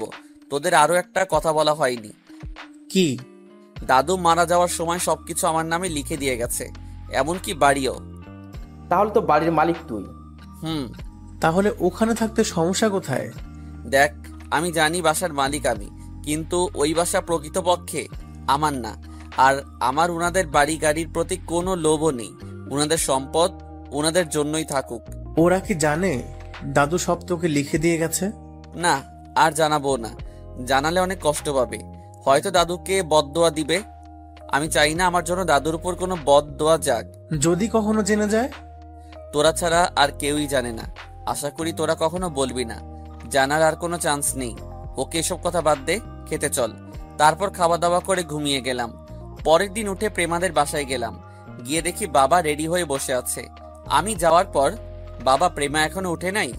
উঠেছে, ও রেডি হতে গেছে, আসো আমরা নাস্তা করে নিই। প্রেমাও আসুক। ও খেয়েছে। তারপর খেয়ে দিয়ে আমি বাইরে গাড়ির কাছে গেলাম। ওখানে ভাবতেছি এই গাড়িটাই আমার ভাগ্যের চাকা ঘুরিয়ে দিয়েছে। কিছুক্ষণ পর প্রেমা বের হয়ে আসলো, সেই বিয়ের নীল শাড়িটা পরে। আমি হা করে তাকিয়ে আছি। প্রেমা আমার মুখের সামনে এসে একটা তুলি দিল। তারপর আমি বাস্তবে ফিরে আসলাম। এভাবে তাকিয়ে থাকলে মুখে মশা মাছি ঢুকে যাবে, টেরও পাবে না। ছোটখাটো একটা লজ্জা পেলাম। তারপর বাবা আসলো, উনি পিছনে গিয়ে বসলেন আর প্রেমা আমার সাথে। তারপর অফিসে গেলাম। বাবা সবাইকে ডেকে হলরুমে নিয়ে গেলেন। কি হতে যাচ্ছে কিছুই বুঝতেছি না। সবাই একসাথে বসলো, আমি আর প্রেমা বাবার পাশে দাঁড়িয়ে রইলাম। আপনারা জানেন আমাদের কোম্পানি কিছুদিন ধরে একটা ক্রাইসিসের মধ্যে ছিল। আল্লাহর অশেষ রহমতে আমরা সেই ক্রাইসিস থেকে উঠতে পেরেছি। আর এর পিছনে একজনের হাত রয়েছে, সে হচ্ছে আমার একমাত্র মেয়ের জামাই, এই কোম্পানির সুক্রিয়া লিডার। আমারও মোটামুটি বয়স হয়েছে। সারা জীবন বাবা এই কোম্পানির দেখাশুনো করেছে। এই অল্প কিছুদিন আমি দেখতেছি। আমি মনে করি আমার থেকে আরাফাত ভালো দেখাশুনো করতে পারবে। যদি আরাফাত কোম্পানির দায়িত্বটা নেয়, তাহলে আমি অন্তত শেষ বয়সে একটু রেস্ট নিতে পারবো।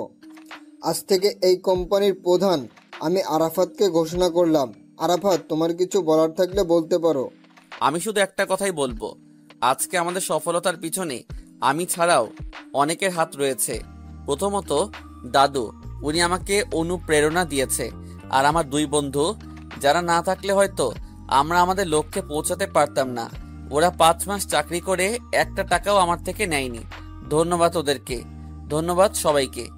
আর একটা কথা, সেটা হচ্ছে আমি কোম্পানির একজন কর্মকর্তা হয়ে থাকতে চাই। আসল মালিক বাবা আর প্রেমাই থাকবে। ওরাও দেখাশোনা করবে। আমি আমার মতো করে চেষ্টা করে যাব, বাকিটা আল্লাহর হাতে। আপনারাও নিজের মতো করে কাজ করবেন। ধন্যবাদ সবাইকে। সবার সাথে হাত মিলিয়ে করে আমি আমার রুমে গেলাম। একটু পর প্রেমা আসলো। আসতে পারি স্যার? জি ম্যাম, আসুন। আপনার অফিস, আপনি না আসলে কে আসবে? তারপরও আমাদের বস, আপনি অনুমতি তো নেওয়া লাগে। কিছু বলবেন? এবার বাসায় চলো, সব তো হইছে। কিছুই হয়নি, এখনো অনেক কাজ। আবার কি? আপনাকে বউ সাজিয়ে নিজের বাসায় নিয়ে যেতে হবে। আর কত বাবার বাসায় থাকবেন? কি আমি ফেনীতে চলে যাব নাকি? আমি কি একবারও বলছি সে কথা? আব্বু আম্মুকে ঢাকাতে নিয়ে আসবো। ও, তাহলে ভালোই। সবগুলো আব্বু আম্মু একসাথে থাকবে, আমরা সবাই একসাথে থাকতে পারবো। জি না, ওনারা আলাদা বাসায় থাকবে। আপনি আপনার হাজবেন্ডের সাথে থাকবেন আর মাঝে মধ্যে বাবার বাসায় বেড়াতে যাবেন। ও তাই? হুম। এত কষ্ট করার জন্য আপনাকে তো একটা উপহার দিতে হয়। কি উপহার? তেমন কিছু তো নিয়ে আসেনি, তবে এমন একটা জিনিস দেব যেটা এর আগে কেউ আপনাকে দেয়নি, এন্ড আমিও কাউকে দেইনি। ও তাই নাকি? তো দেন দেখি আপনার সেই মহামূল্যবান উপহার। প্রেমা এদিক ওদিক তাকিয়ে আমার দিকে আসতে লাগলো। কি ব্যাপার, আপনি এত কাছে আসছেন কেন? উপহার নেবেন না? তাই বলে এত সামনে? এটা কিন্তু অফিস, কেউ দেখলে প্রবলেম হবে। প্রেমা অনবরত আসতে লাগলো আর আমি পিছে যেতে লাগলাম। May I coming sir? Prema লজ্জা পেয়ে আমাকে ছেড়ে দেয়। যাক বাবা, বাঁচা গেল। প্রেমা হাসতে হাসতে রুমের বাইরে চলে যায়। কি রে শালা, সবসময় রোমান্টিক মুডে থাকুস কেন? কই দেখলি সব সময়? যা একটা চান্স ছিল তুই এসে সব বরবাদ করে দিলি। বল কি হয়েছে? স্যার বলতেছে আজকে সবাই ছুটি দেওয়ার জন্য। এমনিতেই দিয়ে দেওয়ার চিন্তা মাথায় ছিল। বিকেলে এক জায়গায় যাব। কোথাও যাবি? সেটা পরে দেখবি। মামুন কই? স্যারের সাথে আছে। আচ্ছা চল। তারপর আমি আর দিনুল বাইরে গেলাম। বাবা দাঁড়িয়ে আছে। আমি ওনাকে গাড়িতে তুলে দিলাম। প্রেমা লজ্জায় লাল হয়ে আছে, আমার দিকে একবারও তাকাইনি। অফিস ছুটি দিয়ে উপরে চলে আসলাম। ফ্রেশ হয়ে খেয়ে দিয়ে বিকালে 3 জন বের হয়ে গেলাম বাসা খুঁজতে। অনেক খোঁজাখুঁজির পরও ভালো কোনো বাসা পাচ্ছিলাম না। অবশেষে একটা পেলাম, ভাড়া বেশি, তারপরও নিয়ে নিলাম। কারণ বাসা প্রেমাদের বাসার প্রায় কাছেই। এখানে বাসা নিলে প্রেমা ইচ্ছা মতো ওর বাসায় যাওয়া আসা করতে পারবে। আর আব্বু আম্মুও যাবে, ওনারাও আসবে যাবে। মোটামুটি ভালোই হবে। আর ওনাদের যেহেতু ছেলে নেই, আমি ওনাদের দেখাশোনা করতে পারবো। 2 মাসের অগ্রিম ভাড়া দিয়ে সবকিছু ঠিকঠাক করে বাসায় চলে আসলাম। রাতের বেলা প্রেমাদের বাসায় গেলাম। হুট করেই চলে গেলাম, কোনো কল না দিয়েই। কলিং বেল দেওয়ার কিছুক্ষণ পর আম্মা এসে দরজা খুলে দিল। আমি সালাম দিয়ে ভিতরে গেলাম।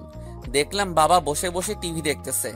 আমি গিয়ে সালাম দিয়ে ওনার পাশেই বসলাম। কি ব্যাপার আরাফাত, হঠাৎ করে চলে আসলে? কোনো প্রবলেম? আপনার সাথে কিছু কথা ছিল। বলো। আমি কালকে একটু ফেনীতে যাব। কেন, কোনো সমস্যা নাকি? না, সমস্যা না। বাসা নেওয়া থেকে সব ঘটনা খুলে বললাম। সে কি, ওনারা থাকতে চাইলে সারা জীবন এই বাসায় থাকবে, ভাড়া বাসার কি দরকার? আসলে আমি নিজে চাচ্ছি না ওনারা এখানে থাকুক, আলাদা বাসা নিলে ভালো হবে। আপনারাও যাবেন, ওনারাও আসবে, আন্তরিকতা আরো বাড়বে। আচ্ছা, তোমার যেটা ভালো মনে হয় খেয়ে এসো। না, এখনো খাইনি। চলো একসাথে খাবো। তারপর আমি, বাবা, আম্মা আর প্রেমা একসাথে খেয়ে নিলাম। প্রেমা বারবার আমার দিকে তাকাচ্ছে আর হাসছে। চুপচাপ খেয়ে নিলাম। প্রেমা আমার আগেই খেয়ে রুমে চলে গেল। আমিও কিছুক্ষণ পর রুমে গেলাম। দেখলাম সে আয়নার সামনে বসে সাজছে। বাহ, কাহিনী কি? এত রাতে সাজছে আমার জন্য নাকি? ভাবতেই তো একটা অন্যরকম ভালো লাগা কাজ করছে। আমি গিয়ে একটা কাশি দিলাম। সে আমার দিকে ফিরে তাকালো। কি ব্যাপার, হঠাৎ এত সাজুগুজু কার জন্য? আছে একজনের জন্য। আমাকে বলা যায় না? বলার কি দরকার, বুঝে নিলেই তো হয়। আচ্ছা ঠিক আছে, আপনি সাজেন, আমি চলে যাচ্ছি। কোথায় যাচ্ছ? কোথায় আবার, বাসায়, দিনুন মামুনের কাছে। আজকে রাতটা থেকে গেলে হয় না? থেকে গেলে লাভ কি হবে শুনি? সকালে না পাওয়া জিনিসটা এখন দিব। তাই নাকি? বাট আমি তো নিব না। কেন? আমাদের বিয়েটা আবার হবে, বাসর হবে, তারপর না হয় যা দেওয়ার দিবেন। বুঝলাম না, বিয়ে আবার হবে মানে? বিয়ে তো হয়ে গেছে। সেটা সবাই জানে, বাট আমাদের দুজনের সম্পর্ক তো হাজবেন্ড ওয়াইফের মতো ছিল না। আর বাসর ঘর নিয়ে সবার একটা ড্রিম থাকে, আমারও ছিল, একটাও পূরণ হয়নি। তার মানে আমরা আবার বিয়ে করব, বাসর হবে, এই তো? আর আম্মু আব্বুও ছিল না, এবার আব্বু আম্মুও থাকবে। আচ্ছা, সেটা না হয় হবে। আচ্ছা, কালকে আমাকে নিয়ে যাবে? কোথায়? ফেনীতে, আব্বু আম্মুকে দেখতে ইচ্ছে করছে। লাভ নাই, আমি নিয়ে যাব না। কেন কেন? আপনি বসেছে আব্বু আম্মুর সামনে যাবেন, এর আগে না। প্রেমা মন খারাপ করে রইল। আমি গিয়ে একটা বালিশ নিয়ে সোফায় ঘুমাতে যাব, এমন সময় প্রেমা বলল, আই কি করো? ঘুমাবো। নিচে কেন? বাসরের পর না হয় একসাথে ঘুমাবো। এত ঢং করতে হবে না, উপরে ঘুমাও। প্রয়োজনে মাঝখানে একটা বালিশ দিও। কি আর করা, খাটে গিয়ে ঘুমালাম। একটু নার্ভাস ফিল হচ্ছে, মাঝখানে একটা বালিশ দিয়ে ঘুমিয়ে গেলাম। আমারও ইচ্ছা করছে প্রেমাকে জড়িয়ে ধরে ঘুমাতে, কিন্তু প্রথমে সে আমার সাথে যেগুলো করেছে সেগুলো শাস্তি দিচ্ছি। ভালোবাসার মানুষের জন্য এই ছোট ছোট শাস্তিগুলোই যথেষ্ট। ভাবতে ভাবতে কখন ঘুমিয়ে গেছি মনে নেই। সকালে ঘুম থেকে উঠে দেখি প্রেমা আমাকে জড়িয়ে ধরে ঘুমিয়ে আছে, বালিশটা নিচে পড়ে আছে। আমার গালটা কেমন যেন একটু আঠালো হয়ে আছে। বুঝতে বাকি রইল না, কালকে রাতে প্রেমা আমাকে থাক বলবো না। প্রেমার ঘুমন্ত মুখটার দিকে কিছুক্ষণ চেয়ে রইলাম, ভালোই লাগছে। ফ্যানের বাতাসে চুলগুলো মুখের উপর চলে আসছে। আমি চুলগুলো সরিয়ে দিয়ে ছোটখাটো কয়েকটা আদর দিলাম। তারপর আমিও জড়িয়ে ধরে শুয়ে রইলাম। উঠতে মন চাইছে না। কিছুক্ষণ প্রেমা নিজে থেকে জেগে গেল, উঠে কিছুক্ষণ আমার দিকে চেয়ে রইল, তারপর নিজেকে আস্তে আস্তে সরিয়ে নিল। ও ভাবছে আমি হয়তো কিছু জানি না। একটু দূরে গিয়ে বালিশটা নিয়ে এসে খাটের মাঝখানে রেখে আমাকে ডাক দিল। আমিও কিছুক্ষণ চুপ থেকে তারপর উঠলাম। উঠে ফ্রেশ হয়ে নাস্তা করে নিলাম। তারপর আবার রুমে গেলাম রেডি হতে, কারণ এক্ষুনি ফেনী চলে যাব। প্রেমা এসে আমাকে শার্ট পরিয়ে দিল, চুল আশ্রে দিল। ভালোই লাগছে, নিজেকে আজ সত্যি একটা বর মনে হচ্ছে।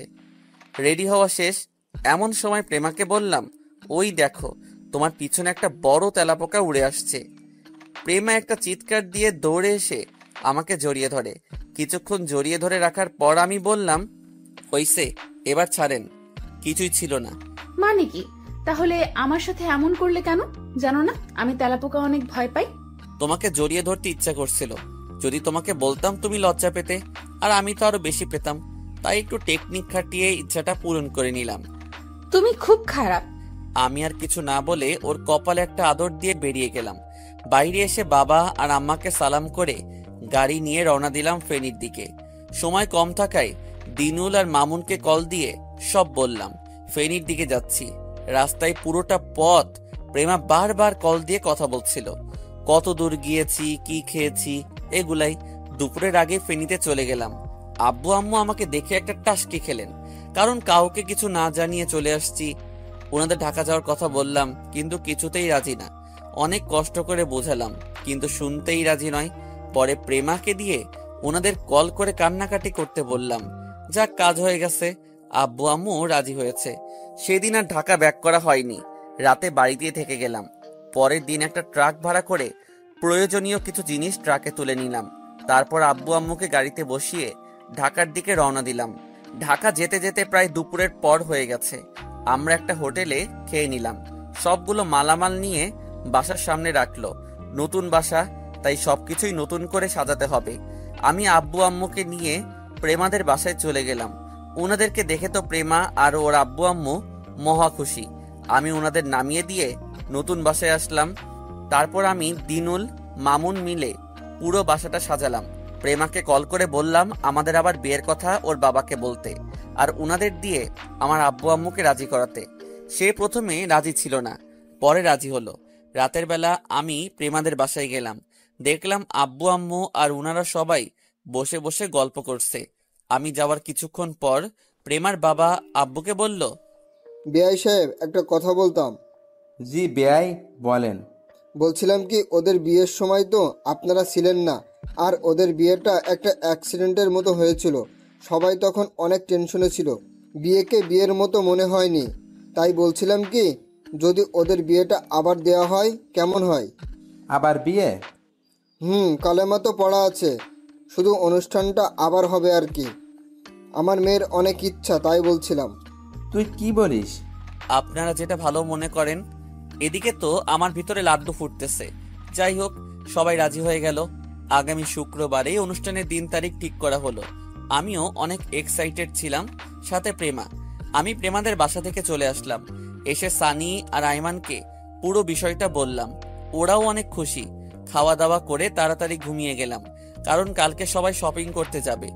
অবশেষে ইচ্ছেটা পূরণ হতে যাচ্ছে। সকালে ঘুম ভাঙলো প্রেমার রাগী চেহারাটা দেখে। প্রেমা সালোয়ার কামিজের ওড়নাটা কোমরে পেঁচিয়ে আমার দিকে রাগীভাবে তাকিয়ে আছে। দিনুল আর মামুনের আগেই গায়েব হয়ে গেছে। প্রেমা দরজাটা লাগিয়ে দিয়ে আমার দিকে আগাতে লাগলো। তারপর আমার সামনে এসেই আমার কলারটা ধরে, ওই কুত্তা, গতকাল তুই আমাকে না বলে চলে আসলে কেন? জানিস আমি কতবার তোকে কল দিয়েছিলাম? সরি ম্যাম, আমার খেয়াল ছিল না। খেয়াল করবে কি করে? আমি তখন পুরনো হয়ে গেছি। সরি, আর হবে না। চলেন এখন। কোথায়? কেন, আপনি জানেন না আজকে আমরা শপিং করতে যাব? কই, আব্বু আম্মু তো আমাকে কিছু বলেনি। বলবে কিভাবে? আপনি তো কাউকে না বলে এখানে চলে এসেছেন। কখন যাব? এই তো এক্ষুনি। আপনি কি আর বাসায় যাবেন? আমি ঘুম থেকে উঠেই এখানে চলে আসছি। গিয়ে ফ্রেশ হয়ে রেডি হব, তারপর বের হব। আচ্ছা ঠিক আছে, তাহলে আগে বাসায় চলেন। ওকে, চলো। তারপর বের হয়ে প্রেমাদের বাসায় গেলাম। ওখানে গিয়ে কিছুক্ষণ বাবার সাথে কথা বললাম। তারপর প্রেমা রেডি হলো। তারপর বের হলাম। আসার সময় আমার আব্বু আম্মুকেও বাসা থেকে নিয়ে নিলাম। তারপর সবাই মিলে শপিং মলের দিকে রওনা দিলাম। দিনুল আর মামুনকে কল দিয়ে আসতে বললাম। ওরা আগে থেকে চলে আসছে। কিছুক্ষণ পর আমরাও পৌঁছে গেলাম। আমি গাড়ি পার্কিং করে রেখে ওনাদের সাথে ভিতরে গেলাম। প্রথমেই প্রেমার জন্য কেনাকাটা শুরু। সে আগের মতো এটা পছন্দ হচ্ছে না, ওটা পছন্দ হচ্ছে না। অনেক কষ্টে কয়েকটা দোকান ঘোরার পর প্রেমার জন্য শাড়ি কেনা হলো। এরপর 2 বেয়াই আর 2 বেআইনের জন্য জামা কাপড় কেনা হলো। সবার শেষে আমার জন্য প্রেমার শাড়ির সাথে ম্যাচিং করে শেরওয়ানি নিলাম। দিনুল মামুনের জন্য আমার সাথে কালার ম্যাচ করা পাঞ্জাবি নিলাম। তারপর সবাই মিলে বাইরে এসে খাওয়া দাওয়া করে নিলাম। তারপর বাসায় চলে গেলাম। পরের দিন সকালবেলা বের হয়ে কিছু কার্ড বানিয়ে নিলাম। ওগুলো দিনুল আর মামুন সবাইকে দিয়ে আসলো। বিকেলবেলা থেকে ডেকোরেশনের মালামাল আসতে শুরু করলো। আব্বু অনেক এক্সাইটেড। নিজের ছেলের বিয়ে বলে কথা, সবকিছু তদারকি করছে। 2টো বাড়ি খুব সুন্দর করে সাজানো হলো। তবে একটা প্যাঁচা লেগে গেছে। সেটা হচ্ছে বাবা মানে প্রেমার আব্বু চাইছে গায়ে হলুদের অনুষ্ঠানটা ওনাদের বাসাতেই হবে, মানে বর কনে একসাথে গায়ে হলুদ দিবে। আমার আব্বু আপত্তি জানালো। বর আর কনের তো একসাথে হলুদ হয় না। অবশেষে আব্বু রাজি হলো। প্রেমাদের বাসাতেই গায়ে হলুদের অনুষ্ঠানটা হবে। গায়ে হলুদের দিন সকাল থেকেই মেহমান আসতে শুরু করলো। সবাইকে আব্বু আম্মুর সাথে পরিচয় করিয়ে দিলাম। দিনুল মামুন অনেক ব্যস্ত, কারণ সবগুলো কাজ ওদের ঘাড়ের উপর দিয়ে দিয়েছি। গতবার যখন এইভাবে অনুষ্ঠান হয়েছিল সবকিছু আমার কাঁধেই ছিল। এবারও নাই যে তা না, তবে আগের মতো না আর কি। আজকের এই দিনে দাদু থাকলে আর কোনো কথাই ছিল না। হয়তো দাদুর থেকে বেশি খুশি আর কেউ হতো না। সন্ধ্যা থেকে দুই বাড়ি আলোয় আলোয় আলোকিত। আমি আব্বু আম্মু প্রেমাদের বাসায় চলে গেলাম, কারণ গায়ে হলুদ ওখানেই হবে। গিয়ে দেখলাম দিনুল আর মামুন প্রেমার বান্ধবীদের সাথে হাসাহাসি করতেছে। আমি ইশারায় ডাক দিলাম, কিরে সবসময় ডাকাডাকি কেন? দেখতেছিস না একটা ইম্পর্টেন্ট মিটিং এর মধ্যে আছে? দেখতেছি কেমন ইম্পর্টেন্ট, চল কাজ আছে। আবার কি কাজ? মামুনকে নিয়ে যা, আমি যেতে পারবো না। সেও যাবে, তুইও চল। দিনুলের চেহারা পুরো কালো হয়ে গেছে। এই শালা মেয়ে দেখলে আর হুঁশ থাকে না। ওদের দুজনকে নিয়ে দাদুর কবর জিয়ারত করতে যাব, এমন সময় প্রেমা কল দিয়েছে। এই কই তুমি? এই তো এক জায়গায় যাচ্ছি। আমাদের পার্লারে দিয়ে আসতে হবে তো, এখন না গেলে অনেক দেরি হয়ে যাবে। আজব, আমি কেন দিয়ে আসবো? বর কখনো দিয়ে আসে? আগে তো তুমিই দিয়ে আসছো। আগে তো ড্রাইভার ছিলাম, এখন তো বর। আমি এত কিছু বুঝি না, আমাদের দিয়ে আসো। কি আর করা, ইচ্ছা না থাকা সত্ত্বেও ওদেরকে পার্লারে দিয়ে আসলাম। দিনুল আর মামুন যাওয়ার জন্য অনেক লাফালাফি করছে। গাড়িতে জায়গা না থাকায় ওদের যাওয়া আর হলো না। ওদের দিয়ে সে কিছু কাজ করলাম। কাজ বলতে আমি নিজেই রেডি হয়ে নিলাম, সাথে কিছু বিরিয়ানি খেলাম। সেই বিকাল থেকেই কিছু খাইনি। খাওয়া দাওয়া শেষ করে অফিসের কলিগদের সাথে কথা বলছি, এমন সময় প্রেমা আবারও কল দিয়ে যেতে বলে। তারপর গিয়ে ওদেরকে নিয়ে আসলাম। আমি মনে হয় একমাত্র বর যে কিনা নিজের বউকে পার্লারে দিয়ে আসছে, আবার নিয়েও আসছে, তাও হলুদের দিন। ওদেরকে বাসায় নামিয়ে দিয়ে দিনুল মামুনকে নিয়ে দাদুর কবর জিয়ারত করতে গেলাম। যাওয়ার পর থেকে একের পর এক কল আসছে। চেক করে দেখি আব্বু আম্মু সবাইকে কল দিচ্ছে। তাড়াতাড়ি করে জিয়ারত শেষ করে বাসার দিকে গেলাম। সবাই বসে আছে হলুদের জন্য। প্রেমা আগে থেকে স্টেজে বসে আছে। আমি গিয়ে ওর পাশে বসলাম। ওই কই ছিলি? জানিস আমি কত টেনশনে ছিলাম। কেন, টেনশনের কি আছে? আমি ভাবছি তুই কোথাও চলে গেছিস। কোথায় গিয়েছিলি? দাদুর সাথে একটু কথা বলে আসলাম, না হলে আবার রাগ করবে। প্রেমা কিছুক্ষণ আমার দিকে তাকিয়ে রইল। হয়তো এমনটা হবে ভাবিনি। তারপর আমাদের হলুদ দেওয়া শুরু হলো। আব্বু আম্মু আসলো, আমাকে হলুদ দিল, সাথে প্রেমাকেও। আবার প্রেমার আব্বু আম্মু আসলো, আমাকে আর প্রেমাকে হলুদ দিল। এক ঢিলে দুই পাখি, এভাবে সবাই হলুদ দিতে আসলো। হলুদ দেওয়া, ছবি তোলা, বাকি রইলাম আমরা দুজন দুজনকে হলুদ দেওয়া। প্রেমাকে ইশারা দিয়ে আম্মু আমাকে হলুদ দিতে বলল। প্রেমা কিছুক্ষণ অফ থেকে হালকা একটু হলুদ নিয়ে আমাকে মাখিয়ে দিল। আমি দিনুল মামুনের দিকে তাকালাম, দেখলাম ওরা ইশারা দিয়ে বলতেছে পুরো বাটি ওর গায়ে দিয়ে দেওয়ার জন্য। তারপর আমি প্রথমে অল্প একটু নিয়ে ওর গায়ে মাখিয়ে দিলাম। দিনুল দৌড় দিয়ে এসে আমাকে পুরোটা মাখিয়ে দিল, আমার মুখ থেকে নিয়ে প্রেমাকে মাখিয়ে দিল। প্রেমার বান্ধবীরা এসে দিনুল আর মামুনকে লাগাতে শুরু করলো। বেআইনরাও আর বাকি রইল না। এইসব করতে করতে রাত 3টা বেজে গেল। যে যার যেমন গিয়ে ঘুমিয়ে গেলাম। পরের দিন 11টা বাজে ঘুম ভাঙলো। তাড়াতাড়ি উঠে আমাদের বাসায় চলে গেলাম। ওখানে গিয়ে রেডি হতে লাগলাম। প্রেমা ওর বান্ধবীদের নিয়ে একাই পার্লারে গেল। দুপুরের আগে দিনুল মামুনকে প্রেমাদের বাসায় পাঠালাম। সব মেহমানকে গাড়িতে উঠিয়ে সেন্টারে পাঠিয়ে দেওয়ার জন্য বলছি। ওরা ওখানে গিয়ে ওনাদের কমিউনিটি সেন্টারে পাঠালেন। সবাইকে পাঠানো শেষে ওরা আমাদের কাছে আসলো। 3 জনে একসাথে রেডি হলাম। সেম ড্রেস থাকার কারণে 3 জনকে সুন্দর দেখাচ্ছে। যাই হোক, রেডি হয়ে আমরা কমিউনিটি সেন্টারে গেলাম। আব্বু আম্মুকেও পাঠিয়ে দিলাম। আমরা যেতে যেতে প্রায় 2টা বেজে গেল। গিয়ে দেখি সবাই বসে আছে। আমরা যাওয়ার পর খাওয়া দাওয়া করলাম। আব্বু আম্মু শ্বশুর শাশুড়ি সবাই একসাথেই খেলাম। প্রেমা আমার পাশেই বসছে। কোনো কিছু না ভেবে আমি ওকে খাইয়ে দিলাম। যদিও বিয়ে বাড়িতে এটা কখনো হয় না, তারপরও আমি ওরে খাইয়ে দিলাম। প্রেমাও আমাকে খাইয়ে দিল। ও লজ্জায় শেষ। খাওয়া দাওয়া শেষে ছবি তোলার কাজ শেষ হলো। যেহেতু আগেই কালেমা পড়া আছে, সেহেতু নতুন করে আর পড়ার দরকার নেই। অনুষ্ঠান শেষে প্রেমাকে বরের মানে আমার গাড়িতে উঠানোর জন্য বলা হচ্ছে। ও ওর আম্মুকে ধরে কিছুক্ষণ কান্নাকাটি করলো। তারপর গাড়িতে গিয়ে বসলো। আমি ওর পাশে গিয়ে বসলাম। গাড়ি স্টার্ট দিল, চলতে শুরু করলো। কি ব্যাপার, কান্না করলে কেন? ওনাদের ছেড়ে চলে আসছি, কান্না করবো না। কান্নার কি আছে? সেটা তুমি বুঝবা না। আচ্ছা, এখন আরেকবার কান্না করো তো। কেন? করো দেখি। কান্না করলে তোমাকে কিউট দেখায়। তাই না? হুম। রাতের বেলা তোমার কিউটগিরি দেখাবো। কে কাকে দেখে সেটা তখন দেখা যাবে। কথা বলতে বলতে বাসায় চলে আসছি। তারপর প্রেমাকে বাসর ঘরের রুমটাতে নিয়ে বসানো হলো। এবারের বাসর ঘরটা দিনুল আর মামুন সাজিয়েছে। রাতের বেলা আমি দিনুল আর মামুন ছাদে বসে আছি। দোস্ত, আমার একটা উপকার কর না। কি হইছে তোর? তুই তো শুভ কাজ সেরে ফেললি। তো ভাবির বান্ধবী পাপি আছে না? কি হয়েছে পাপিয়ার?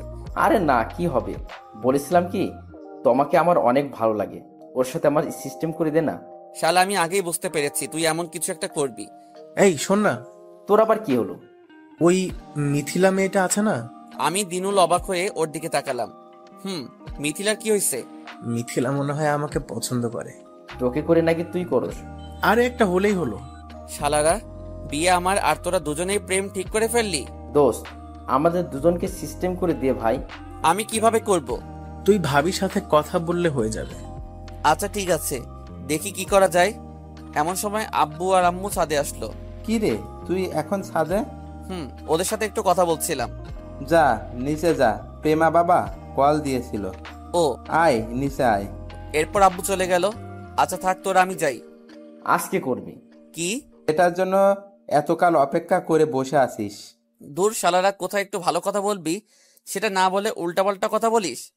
আচ্ছা যা, আর বলবো না। লাস্ট একটা কথা শোন। কি? বিড়ালটা মারিস সময় নিয়ে মারবি, আর কোনো কিছু দরকার হলে জাস্ট কল মি। যা হারামি। ওরা দুজনেই হাসতে লাগলো। আমি নিচে চলে আসলাম, এসে দরজার সামনে দাঁড়ালাম। নিজের রুম, তারপরও একটু ভয় লাগছে। ভয়ে ভয়ে দরজা খুলে ভিতরে গেলাম, তারপর দরজাটা লাগিয়ে দিলাম। আমি যাওয়ার পর প্রেমা এসে সালাম করে আমার থেকে একটু দূরে গিয়ে বসলো। কি হয়েছে, তুমি দূরে বসছো কেন? এমনি একটু সমস্যা। কি হয়েছে? আমি তোমার কাছে যেতে পারবো না, তোমার স্পর্শও করতে পারবো না। মানে কি এসবের? কি বলছো? কি হয়েছে তোমার? কথা বলো না কেন? পিরিয়ড শুরু হয়েছে। কি আজকে দুপুরে তো ভালো ছিলে। সন্ধ্যা থেকে শুরু হয়েছে। ওকে, এটা কোনো ব্যাপার না। তাই বলে কি দূরে থাকবা নাকি? আমি এখন অপবিত্র। কে বলছে? এটাই সত্যি। আরে না, এটা কমন বিষয়। অপবিত্রের কিছু নাই, শুধু নামাজ পড়তে পারবে না, আর সবকিছু পারবে। তোমাকে আবারও কষ্ট দিলাম। আরে না, এদিকে আসো। তারপর প্রেমা কিছুক্ষণ বসে থেকে আমার পাশে এসে বসলো। আমি ওরে বললাম এই রাতে নামাজ পড়ে দোয়া করতে হয়, কিন্তু তুমি তো পড়তে পারবে না। আমি পড়ছি, তুমি আমার পিছনে বসে শুধু দোয়া করো। তারপর আমি নফল নামাজ পড়ে নিলাম। আমাদের নতুন জীবনের জন্য আল্লাহর কাছে দোয়া করলাম। এরপর প্রেমা আর আমি পাশাপাশি বসলাম। ছাদে যাবে?